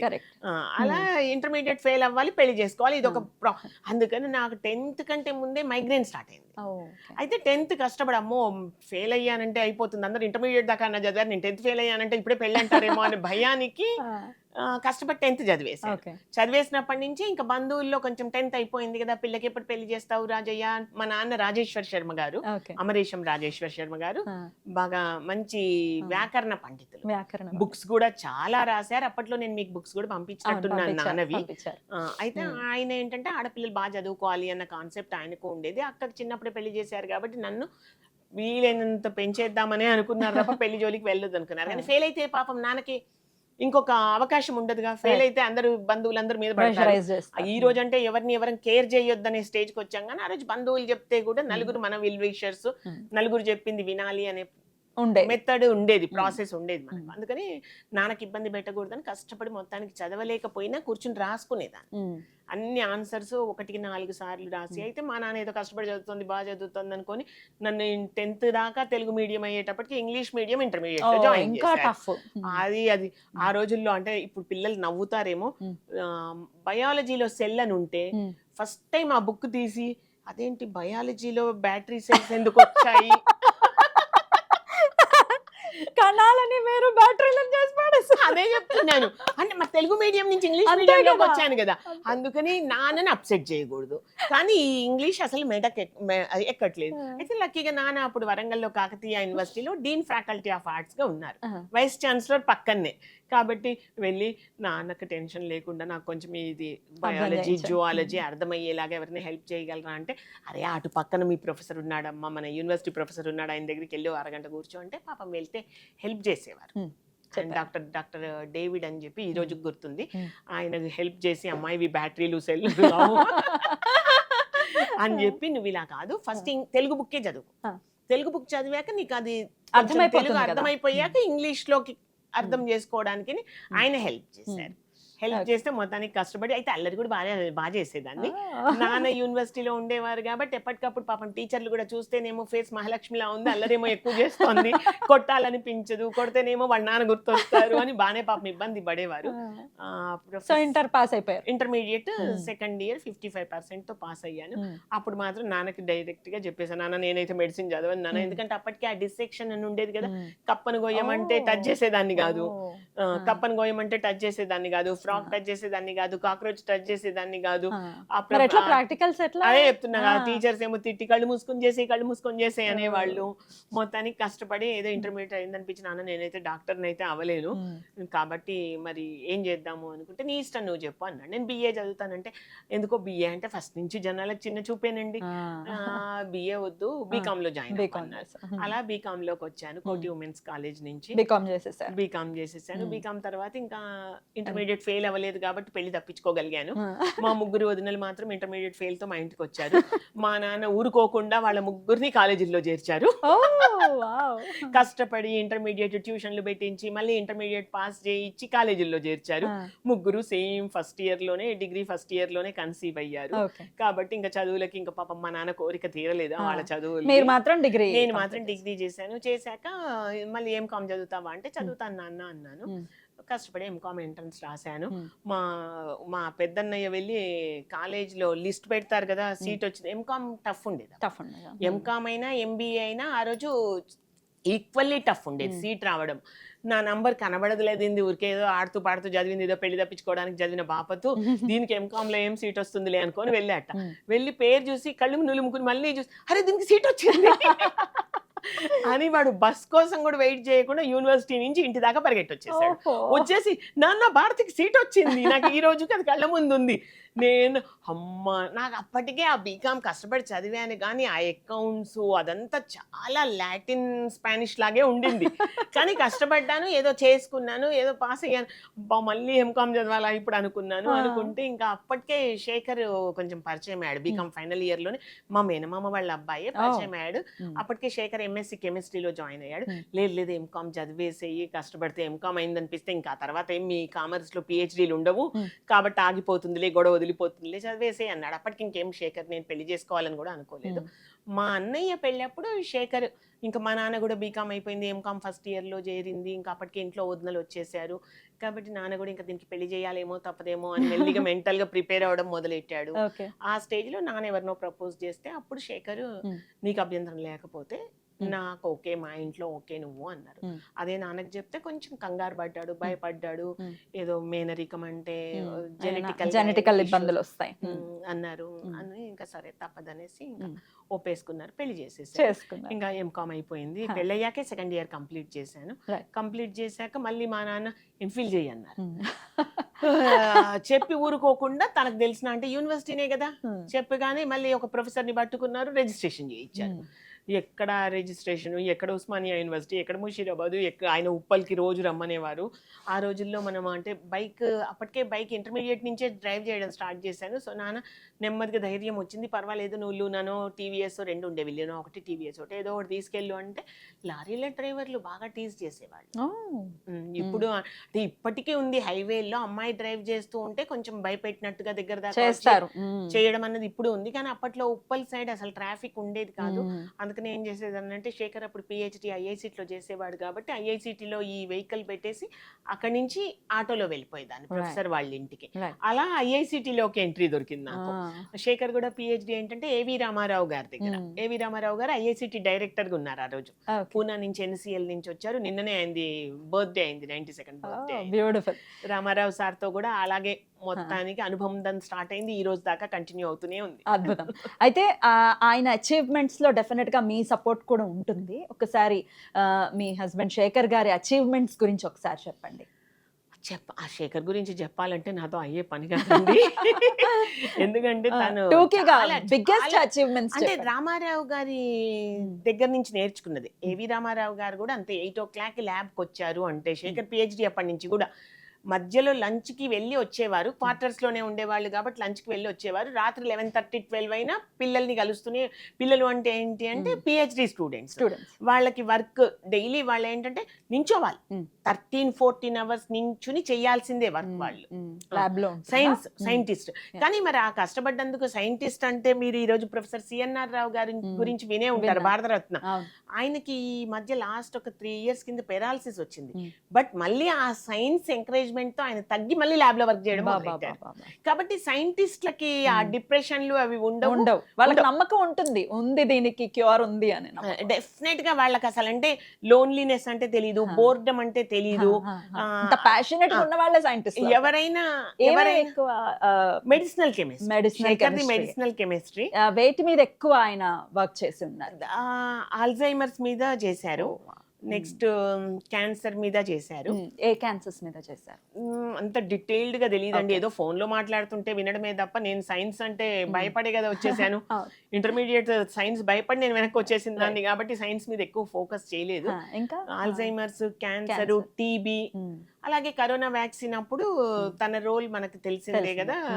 భారత్ బయోటెక్ వాళ్ళకి ఒక మాలిక్యూల్ చేసి ఇచ్చారు, యాడ్ చేశారు. యాడ్ చేయడం వల్ల మిగతా వ్యాక్సిన్స్ కంటే ఇది ఎక్కువ ఎఫిషియెంట్ గా సైడ్ ఎఫెక్ట్స్ తక్కువ అయ్యాయి అని. కరోనా వ్యాక్సిన్ తర్వాత తనకి వచ్చిన ఫేమ్ తో డిఎస్టీ సెక్రటరీగా ఆల్మోస్ట్ 18 months ఉన్నారు. కానీ తనకేంటంటే సైన్స్ సిస్టమ్ కాబట్టి ఆ పోస్ట్ వేరు, అది కొంచెం సైన్స్ తక్కువ అడ్మినిస్ట్రేషన్ ఎక్కువ ఉండింది. మళ్ళీ ల్యాబ్కే వచ్చారు ఆయన. అందుకని మళ్ళీ వెనక్కి బ్యాక్ టు రీసెర్చ్. అందరూ అన్నారు కూడా అంత మంచి పోస్ట్ వదిలేసి వస్తారా అని అడిగితే కూడా నేను సైన్స్ ఎంజాయ్ చేశాను కాబట్టి మళ్ళీ సైంటిస్ట్కి వెనక్కి వచ్చేస్తానన్నారు. వెనక్కి వచ్చేసి విఆర్ఎస్ తీసుకున్నారు గవర్నమెంట్ నుంచి. తీసుకొని పిఐ ఇండస్ట్రీస్లో అగ్రికల్చర్ మీద అగ్రో రీసెర్చ్ చేస్తున్నారు. ఎందుకంటే అదేదో కూలింగ్ పీరియడ్ ఉంటుంది, తన ఆ పోస్ట్లో రిటైర్ అయ్యాడు కాబట్టి మళ్ళీ ఆ రీసెర్చ్ చేయకూడదు, ఏదో ఉంటుంది వాళ్ళకి, ఏదో ఉంటుంది. అందుకనేసి ఇప్పుడు అగ్రో కెమికల్స్ మీద రీసెర్చ్ చేస్తున్నారు. ఇదైనా మళ్ళీ ఫార్మర్స్ కి హెల్ప్ అవుతుంది, డెఫినెట్లీ సేంద్రియ పద్ధతిలో ఏం చేయొచ్చు అనే దాని మీద ఉండొచ్చు అనుకుంటాను. అలాగే ఏకలవ్య ఫౌండేషన్ కి కూడా క్లోజ్ గా వర్క్ చేస్తున్నాను. నేను వాలంటీరే, శేఖరు వాలంటీరే, ఇద్దరం ఏకలవ్య ఫౌండేషన్ ద్వారా ఫార్మర్స్ కి కూడా రీచ్ అవుతున్నాం. శేఖర్ ఢిల్లీకి వెళ్ళేదాకా ఐఐసిటీలో డిన్నర్స్ కి పిల్లలతో వెళ్ళినా, ఎవరైనా సైంటిస్టులు వచ్చినప్పుడైనా ఇద్దరం కలిసే కూర్చునే వాళ్ళం, అందరం కలిసే ఉండేవాళ్ళం. బట్ అనుకోకుండా శేఖర్ ఢిల్లీకి వెళ్ళిపోయాక నా రూట్ సెపరేట్ అయిపోయింది. ఎందుకంటే అప్పటికి నేను శేఖర్ ఢిల్లీ వెళ్ళాడు కదా అని మా ఉన్న ఇల్లు అమ్మేసి కాన్హాలో వైల్డ్ లైఫ్ రిసార్ట్ కొనుక్కున్నాను, రెంట్కున్నాను. ఉండి వైల్డ్ లైఫ్ రిసార్ట్, ఎందుకంటే నాకు భార్గవ చిన్నప్పటి నుంచి కూడా వైల్డ్ లైఫ్ బాగా నచ్చింది. మా నాన్న కూడా బాగా ఎంజాయ్ చేయడం మొదలెట్టారని చెప్పాను కదా, కాబట్టి ఇంకా వైల్డ్ లైఫ్ రిసార్ట్ కొనేసుకుందాం, ఇల్లు తర్వాత ఆలోచించుకోవచ్చు అని చెప్పి వైల్డ్ లైఫ్ రిసార్ట్ కొనుక్కోవడం వల్ల శేఖర్ని ఢిల్లీకి అప్పచెప్పేసి శేఖర్ సైన్స్ని శేఖర్కి వదిలేసి నేను మా భార్గవ 2020లో భార్గవకి పెళ్ళయింది రమ్య అని. తను అంతకుముందు పెద్ద ఇష్టపడేదో కాదో తెలియదు, భయమో అని మాత్రం అనేది రమ్య. కానీ మాతో ఫారెస్ట్లోకి రావడం మొదలెట్టాక ఇప్పుడు మాకంటే ఎక్కువ పిచ్చి రమ్యకే అయిపోయింది. అందుకని ముగ్గురం ఫారెస్టుల్లో తిరుగుతున్నాము, శేఖర్ రీసెర్చ్ శేఖర్కి వదిలేసాము. అంతకు ముందు ఎక్కడికి వెళ్ళినా ముగ్గురం కలిపి, అంటే శేఖర్కి ఏదైనా సింపోజియం ఉన్నా, ఎవరైనా గెస్ట్లు వచ్చినా, భార్గవ స్కూల్ నుంచి వచ్చాకైనా, కాలేజ్ నుంచి వచ్చాకైనా, వాడి తర్వాత క్యాబ్ జెమినీలో వర్క్ చేసేటప్పుడైనా, ఆఫీస్ నుంచి వర్క్ చేసి ముగ్గురం కలిసే వెళ్ళేవాళ్ళం. కానీ అది బ్రేక్ అయింది, భార్గవ పెళ్లి తర్వాత ఇంకా అది బ్రేక్ అయిపోయింది. ఇంకా అది వదిలేసాను నేను. అందుకని ఇప్పుడు శేఖర్ ఎప్పుడన్నా, నిన్న కూడా రామారావు సార్ బర్త్డే, వాళ్ళ ఫ్రెండ్స్ అంతా బాంబే నుంచి వచ్చారు రామారావు సార్ని కలవడానికి. డిన్నర్ వస్తావా అంటే ఏ ఓపిక లేదులే నువ్వు వెళ్ళిపో అన్నాను. అయితే రామారావు సార్తో ఫోన్లో మాట్లాడతాను తప్ప ఇప్పుడు వెళ్ళి పెద్ద ప్రత్యేకంగా కలవడానికి కూడా వెళ్ళను. బట్ అనుకుంటున్నాను రామారావు సార్ని కూడా, చాలా రోజులైంది వెళ్ళి కలిసి. లాస్ట్ బర్త్డే కలిశాను, నిన్న అనుకోకుండా ఆయన ఇంట్లోనే చేశారు కాబట్టి వెళ్ళలేదు. ఈ రిసార్ట్స్ గురించి చెప్పండి, వైల్డ్ లైఫ్ మీద ఇంత మక్కువ ఏంటి మీకు? టైగర్స్ ని చూడాలి అనే ఇదేంటి, టైగర్స్ ని క్యాప్చర్ చేయాలి, మంచి మంచి ఫొటోస్ తీయాలి, మేము చూస్తూ ఉంటాం కదా మీ యాక్టివిటీస్. వైల్డ్ లైఫ్ మీద మీకు ఉన్నటువంటి ప్యాషన్ ఏంటి? అది కూడా అనుకోకుండానండి, నేను ఏది లైఫ్లో ప్లాన్ చేయలేదండి. జస్ట్ నేను ఈరోజు వెనక్కి తిరిగి చూస్తే జరిగిన ప్రతి వండర్ వెనకాల రాముడే ప్లాన్ చేశాడు అనుకుంటున్నాను అంతే. రాముడు ప్లాన్ చేశాడు తప్ప నా లైఫ్ నేను ప్లాన్ చేసి ఇలా ఉండాలి అని అనుకోలేదు ఎప్పుడు, ఎక్సెప్ట్ శేఖర్ని పెళ్లి చేసుకోవడం తప్ప లైఫ్లో నేను ఏది కావాలని చేసింది లేదు అంతే. అక్కడి నుంచి ఏమైందంటే మేము యుఎస్ వెళ్ళాం, శేఖర్ పిహెచ్డి అయిపోయాక పోస్ట్ డాక్కి యుఎస్ వెళ్ళాం. వెనక్కి వచ్చిన తర్వాత కొంచెం యూఎస్ నుంచి వెనక్కి వచ్చిన అప్పుడప్పుడే మూడు కాబట్టి శేఖర్ కూడా సమ్మర్ వస్తే రామారావు సారు, అప్పుడు ఐఐసిటీ డైరెక్టర్ రామారావు సార్ గారే ఉన్నారు ఇంకా అప్పటికి కూడా. అప్పుడే ఎందుకు రామారావు సార్కి ఏమనిపించింది అంటే ఎండలు చాలా ఉన్నప్పుడు పిల్లలకి రీసెర్చ్ కూడా ఇబ్బంది అవుతోంది కాబట్టి మే పీక్లో ఉన్నప్పుడు ఒక 15 days హాలిడేస్ ట్రై చేద్దాం పిల్లలకి, ఎందుకంటే పిహెచ్డి పిల్లలకి హాలిడేస్ అంటూ ఏముండవు. So first time sir implement చేయాలనుకున్నారు. అనుకుని ఓ 15 రోజులు ఎక్కడికైనా వెళ్ళండి మీరు లీవ్ తీసుకుని అంటే, ఎక్కడికి వెళ్తాము, మాకు అందరూ ఇక్కడే, మా పేరెంట్స్ ఇక్కడే, మా ఇన్లాస్ ఇక్కడే, ఎక్కడికి వెళ్తామని చెప్పి సరే భార్గవాకి ఊటీ తీసుకెళ్దాం, మనం యూఎస్ నుంచి వచ్చాము, నెక్స్ట్ ఫ్రెష్గా ఎండలు ఎక్కువ ఉన్నాయి. అప్పట్లో అదో ట్రెండ్, ఎండల్లో కొంచెం వెళ్ళగలిగితే ఊటీకి వెళ్ళడం అనేది ట్రెండ్. సో ఊటీకి తీసుకెళ్దామని చెప్పి ఊటీకి వెళ్ళాము. బెంగళూరు దాకా ఏదో ట్రైన్లో వెళ్ళినట్టున్నాం ఆ రోజుల్లో. ట్రైన్ అక్కడి నుంచి కార్ తీసుకున్నాం, తీసుకుని ఊటీకి వెళ్తూ ఉంటే దారిలో మనకి బండీపూర్ వస్తుంది. ఆ బండీపూర్ దగ్గర ఏంటంటే మెయిన్ రోడ్ మీద ఎలిఫెంట్స్ నించొని ఉన్నాయి. ఎలిఫెంట్స్ నించొని ఉంటే భార్గవ కళ్ళల్లో ఎగ్జైట్మెంట్ చూసి అరే వీడికి ఎలిఫెంట్స్ చూస్తే చాలా లైక్ చేస్తున్నట్టున్నాడు శేఖర్, ఆపో ఆపో అని చెప్పి. అసలు ఏమీ తెలియదు వైల్డ్ లైఫ్ గురించి నాకు, తర్వాత తెలిసింది. తర్వాత తెలిసాక నిజంగా ఆ రోజు కూడా వెనకాల ఎలిఫెంట్కి రాముడు కనబడి ఉంటాడు అనుకున్నాను. భార్గవ దిగు దిగు ఫోటో తీసుకుందామంటే వాడు భయపడ్డాడు, దిగలేదు. నేను మాత్రం దిగి ఎలిఫెంట్తో ఫోటో తీసుకున్నాను. తర్వాత ఆ ఫోటో చూస్తే ఎవరైనా నీకేమైనా పిచ్చా, ఎలిఫెంట్ అసలు టైగర్ ఎవరిని చంపదు, రేరు, ఎలిఫెంట్ మాత్రం ఎవరిని వదలదు, మరి నన్ను ఎలా వదిలిందంటే దానికి రాముడు కనబడి ఉంటాడులే అన్నాను. నేను లేటెస్ట్ గా కూడా భార్గవతో నేను మొన్న ఆఫ్రికా వెళ్ళినప్పుడు కూడా ఒక ఎలిఫెంట్, మామూలుగా ఏం చెయ్యవు అవి జనరల్గా వెళ్ళిపోతాయి, అలాంటిది మా జిప్సీకి దగ్గరికి వచ్చింది. వచ్చి భార్గవ సైడ్ ఇలా స్నిఫ్ చేసింది భార్గవాను, తర్వాత వెనకాల రమ్య ఉంటే రమ్యని స్నిఫ్ చేసింది, రమ్య వాళ్ళ అమ్మ, మా ఫ్రెండ్స్ అందరు ఉన్నారు. అందరూ భయపడిపోతూ ఉన్నారు, కొత్త వాళ్ళు ఫస్ట్ టైం వచ్చిన వాళ్ళంతా భయపడిపోతూ ఉన్నారు. నేను మాత్రం భయపడకుండా పక్కన కూర్చొని ఉన్నాను, న్యాచురలిస్ట్కి పక్కన.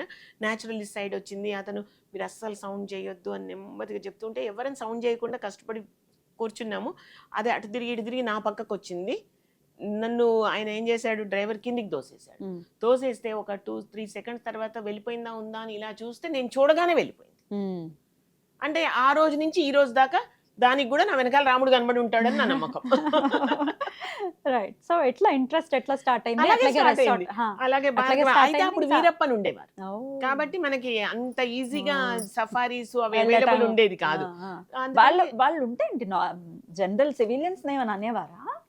అసలు ఎంట్రీ ఉండేది కాదు, Entry ఎలో ఉండేది. చేసేవాళ్ళు కాదు. వాళ్ళే అలౌ చేసేవాళ్ళు కదా? ఫారెస్ట్ డిపార్ట్మెంట్ ఎలో చేసేది కాదు. okay. అయితే ఏంటంటే తర్వాత నెమ్మదిగా తెలిసింది మనకి, వెనక్కి వచ్చేటప్పుడు ఊటీ నుంచి ఒక బస్సు, ఫారెస్ట్ డిపార్ట్మెంట్ ఒక బస్ లోపలికి తీసుకెళ్తుంది. సో ఆగి అక్కడ భార్గవని, నేను, భార్గవ, శేఖర్ ముగ్గురము, ఇంకా ఎవరో స్టూడెంట్స్ కూడా వచ్చి ఉంటారు. అందరం కలిపి ఒక రౌండ్ తీసుకున్నాం. ఒక 1 hour ట్రిప్ ఉండేది, తీసుకున్నాము. మాకు ఆ రోజు టైగర్ ఏం కనబడలేదు. అప్పట్లో టైగర్స్ ఇంపాసిబుల్. తర్వాత నెమ్మదిగా పెరిగాయి ఇప్పుడు. 2005 తర్వాత నెమ్మదిగా ఇంక్రీజ్ అయ్యాయి, కానీ అప్పట్లో టైగర్స్ లేవు. కానీ ప్రతిది ఏ యానిమల్ కనిపించినా, డీర్ కనిపించినా ఎగ్జైట్ అయ్యేవాడు. మన ఈ ఇండియన్ గౌర్ కనిపించినా ఎగ్జైట్ అవ్వాడు. మన సాంబార్ డీరు ఏది చూసినా చాలా హ్యాపీగా ఫీల్ అయ్యేవాడు. అలా అదే ఈ ఊటీలు, కొడైకెనాల్ మనకు అక్కర్లేదు అని చెప్పి ఇక మెల్లిగా ఫారెస్ట్ ట్రిప్స్ మొదలెట్టేశాను. శేఖర్ కుదిరినప్పుడు వచ్చేవాడు, మేలో హాలిడేస్ ఉన్నప్పుడు అయితే వచ్చేవాడు, లేదంటే భార్గవకి హాలిడే ఉన్నప్పుడు మాత్రం గ్యారంటీగా ఇంకా అమ్మమ్మ లేదు, నాయనమ్మ లేదు, చలో బండిపూర్, చలో కబిని. ఫారెస్ట్. కబిని బండిపూర్లోనే పెరిగి పెద్ద అయిపోయాడు. ఓకే. సో ఇప్పుడు రిసార్ట్ ని కూడా అక్కడ ఆయన కెరియర్ ఇప్పుడు వాడు యుఎస్ ఇక్కడ ఫస్ట్ బీటెక్ శ్రీనిధి కాలేజ్ నుంచి చేశాడండి. తర్వాత ఎంబీఏ చదవాలని ఉంది అన్నాడు. అప్పటికి కూడా అంతే, నాకు కూడా అంతే. ఎంబీఏ వెనకాల కూడా రాముడే ఉంటాడు నాకు. సో ఎంబీఏకి ఎంత కావాలి ఏమీ ఐడియా ఏమీ లేదు నాకు. ఉన్నాడు ఒకడు, వాడు ఎంబీఏ చదువుతా అన్నాడు అంటే సరే అన్నాడు. శేఖర్ కూడా, శేఖర్ అక్కడికి అందరు రూట్ తీసుకోరా, ఎంఎస్ అంటే లేదు నా జాబ్ బోరింగ్గా ఉంటుంది, అదే ఎంబీఏ అయితే డిఫరెంట్ ప్రాజెక్ట్స్ చేయొచ్చు, ఇంట్రెస్టింగ్గా ఉంటుంది నీలాగే జాబ్ అన్నాడు. సరే నీ ఇష్టం అన్నా వదిలేసాము. అయితే జాబ్ చేసి కొంచెం ఎక్స్పీరియన్స్ వచ్చాక ఎంబీఏ అయితే బెటర్ యూనివర్సిటీలో సీట్ వస్తుంది అన్నాడు. అందుకని క్యాప్జెమినీలో వర్క్ చేయడం స్టార్ట్ చేశాడు. 2 years. అప్పుడు కూడా ఫారెస్ట్లో ఎంజాయ్ చేస్తూ, అప్పుడైతే వాళ్ళు అడిగేవాళ్ళట, అదేంటి ఈ మంత్ ఫారెస్ట్కి వెళ్ళలేదా నువ్వు, మీ అమ్మ వెళ్ళలేదా, లీవ్ తీసుకో భార్గవ 3 days వెళ్ళిరాపో అని పంపించేవాళ్ళట. అలా తర్వాత ఎంబీఏకి ఏదో ఎగ్జామ్ రాశాడు. ఎంబీఏ టులేన్ యూనివర్సిటీలో వచ్చింది. అప్పుడు కదా అసలు స్టోరీ మొదలైంది. ఫీజులు అవన్నీ చూస్తే ఆల్మోస్ట్ నేను ఎందుకైనా మంచిది, పిల్లాడు ఫస్ట్ టైం యూఎస్ వెళ్తున్నాడు, మేము పడ్డ కష్టం నాకు గుర్తుంది యూఎస్లో. అలా వాడు కష్టపడకుండా వాడికి కావాల్సినవన్నీ లెక్క చేసుకుంటే ఆల్మోస్ట్ 1 crore దాటేస్తోంది. అరే ఎక్కడి నుంచి వస్తాయా అనుకుంటే, రాముడు ఉన్నాడు, మామూలుగా రాముడు ఉన్నాడు చూసుకుంటాడు, ముందైతే ఫీజులు కట్టేద్దామని చెప్పి ఏదో బ్యాంకులో లోన్ పెట్టాము. 35 lakh ఏదో ఎడ్యుకేషన్ లోన్ వచ్చింది. ఫస్ట్ సెమిస్టర్ కట్టేసాము. ఈ లోపల నేను అనుకోకుండానే ప్రతిసారి ఇల్లు అమ్మడము, ఇంకొక ఇల్లు కొనడం, ఇల్లు అమ్మడం, ప్రతి 5 yearsకి ఫ్లాట్స్ కొనడం, అమ్మడం, ఇది ఒక అలవాటుగా ఉండింది నాకు. అది వాడి ఎంబీఏకి హెల్ప్ అయింది. ఉన్న ఇల్లు అమ్మేసాము, కొత్త ఇల్లులోకి మారదాం అనుకుని ఉన్న ఇల్లు అమ్మేసాము. కొత్త ఇల్లు ఏంటంటే ఆల్రెడీ బిల్డర్ నాకు ఫ్రెండ్, మన ల్యాండ్ లార్డ్ కూడా ఫ్రెండ్ కాబట్టి ఇద్దరు కలిపి మీరైతే ప్లాన్ చేసుకోండి నచ్చినట్టుగా, తర్వాత మీరు ఆ ఇల్లు అమ్మి డబ్బులు ఇవ్వచ్చు అంటే సరే అని చెప్పి మొదలెట్టాక తర్వాత ఇది లిటిగేషన్లోకి వెళ్ళిపోయింది. దాంతో ఆ ఇల్లు అమ్మిన డబ్బులు భార్గవ ఎంబీఏకి హెల్ప్ అయింది. ఇది లిటిగేషన్లోకి వెళ్ళిపోయింది కాబట్టి నాకు డబ్బులు అవసరం లేకుండా 3 years ఆ ఇల్లు ఉన్నాను. ఆ తర్వాత బ్యాంక్ లోన్ వస్తే కొంటాను, లేకపోతే మారిపోతానంటే బ్యాంక్ లోన్ రాలేదు. ఈలోపు శేఖర్కి Infosys award 1 crore cash prize వచ్చింది. రాముడు ఇచ్చాడు కాబట్టి మళ్ళీ ప్లాట్ కొనుక్కున్నాను, మళ్ళీ డెవలప్ చేసుకున్నాను, మళ్ళీ ఇల్లు వచ్చింది, భార్గవ ఎంబీఏ వచ్చింది. ఇది మిరాకిలా కాదా చెప్పండి? ఇలాంటి మిరాకిల్స్ చాలా ఉన్నాయి లైఫ్. అయితే అసలు వైల్డ్ లైఫ్ కి ఎందుకు కనెక్ట్ అవ్వాలి, అసలు ఫారెస్ట్ కి ఎందుకు కనెక్ట్ అవ్వాలి ఒక సామాన్యులు, చెప్పండి. దీనికి భార్గవ అయితే ప్రాపర్ గా ఆన్సర్ చేస్తాడు. నాకు తెలిసినంత వరకు మాత్రం చైన్ ప్రాసెస్ లో tiger the best.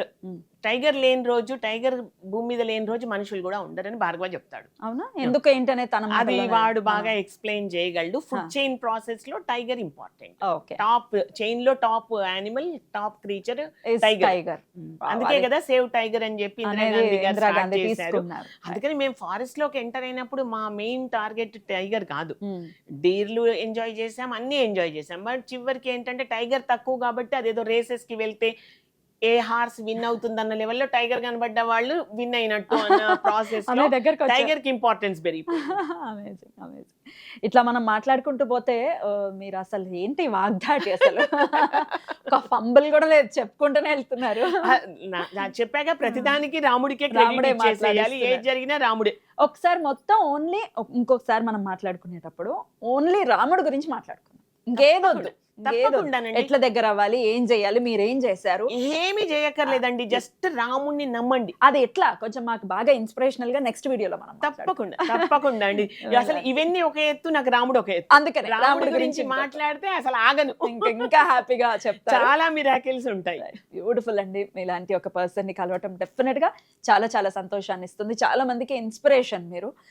Thank you so very much. Sir ని మరి అడిగినట్టు చెప్పండి, తప్పకుండా సభాముఖంగా ఆయన ఇంటర్వ్యూ మీరే ఇప్పించాలి, మీ బాధ్యత అది. ఇది తప్పకుండా నేను 3 ఏళ్ల క్రితం కూడా అడిగాను.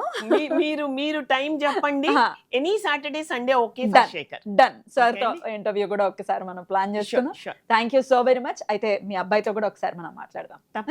తప్పకుండా thank you so very much. నమస్తే అండి. Thank you.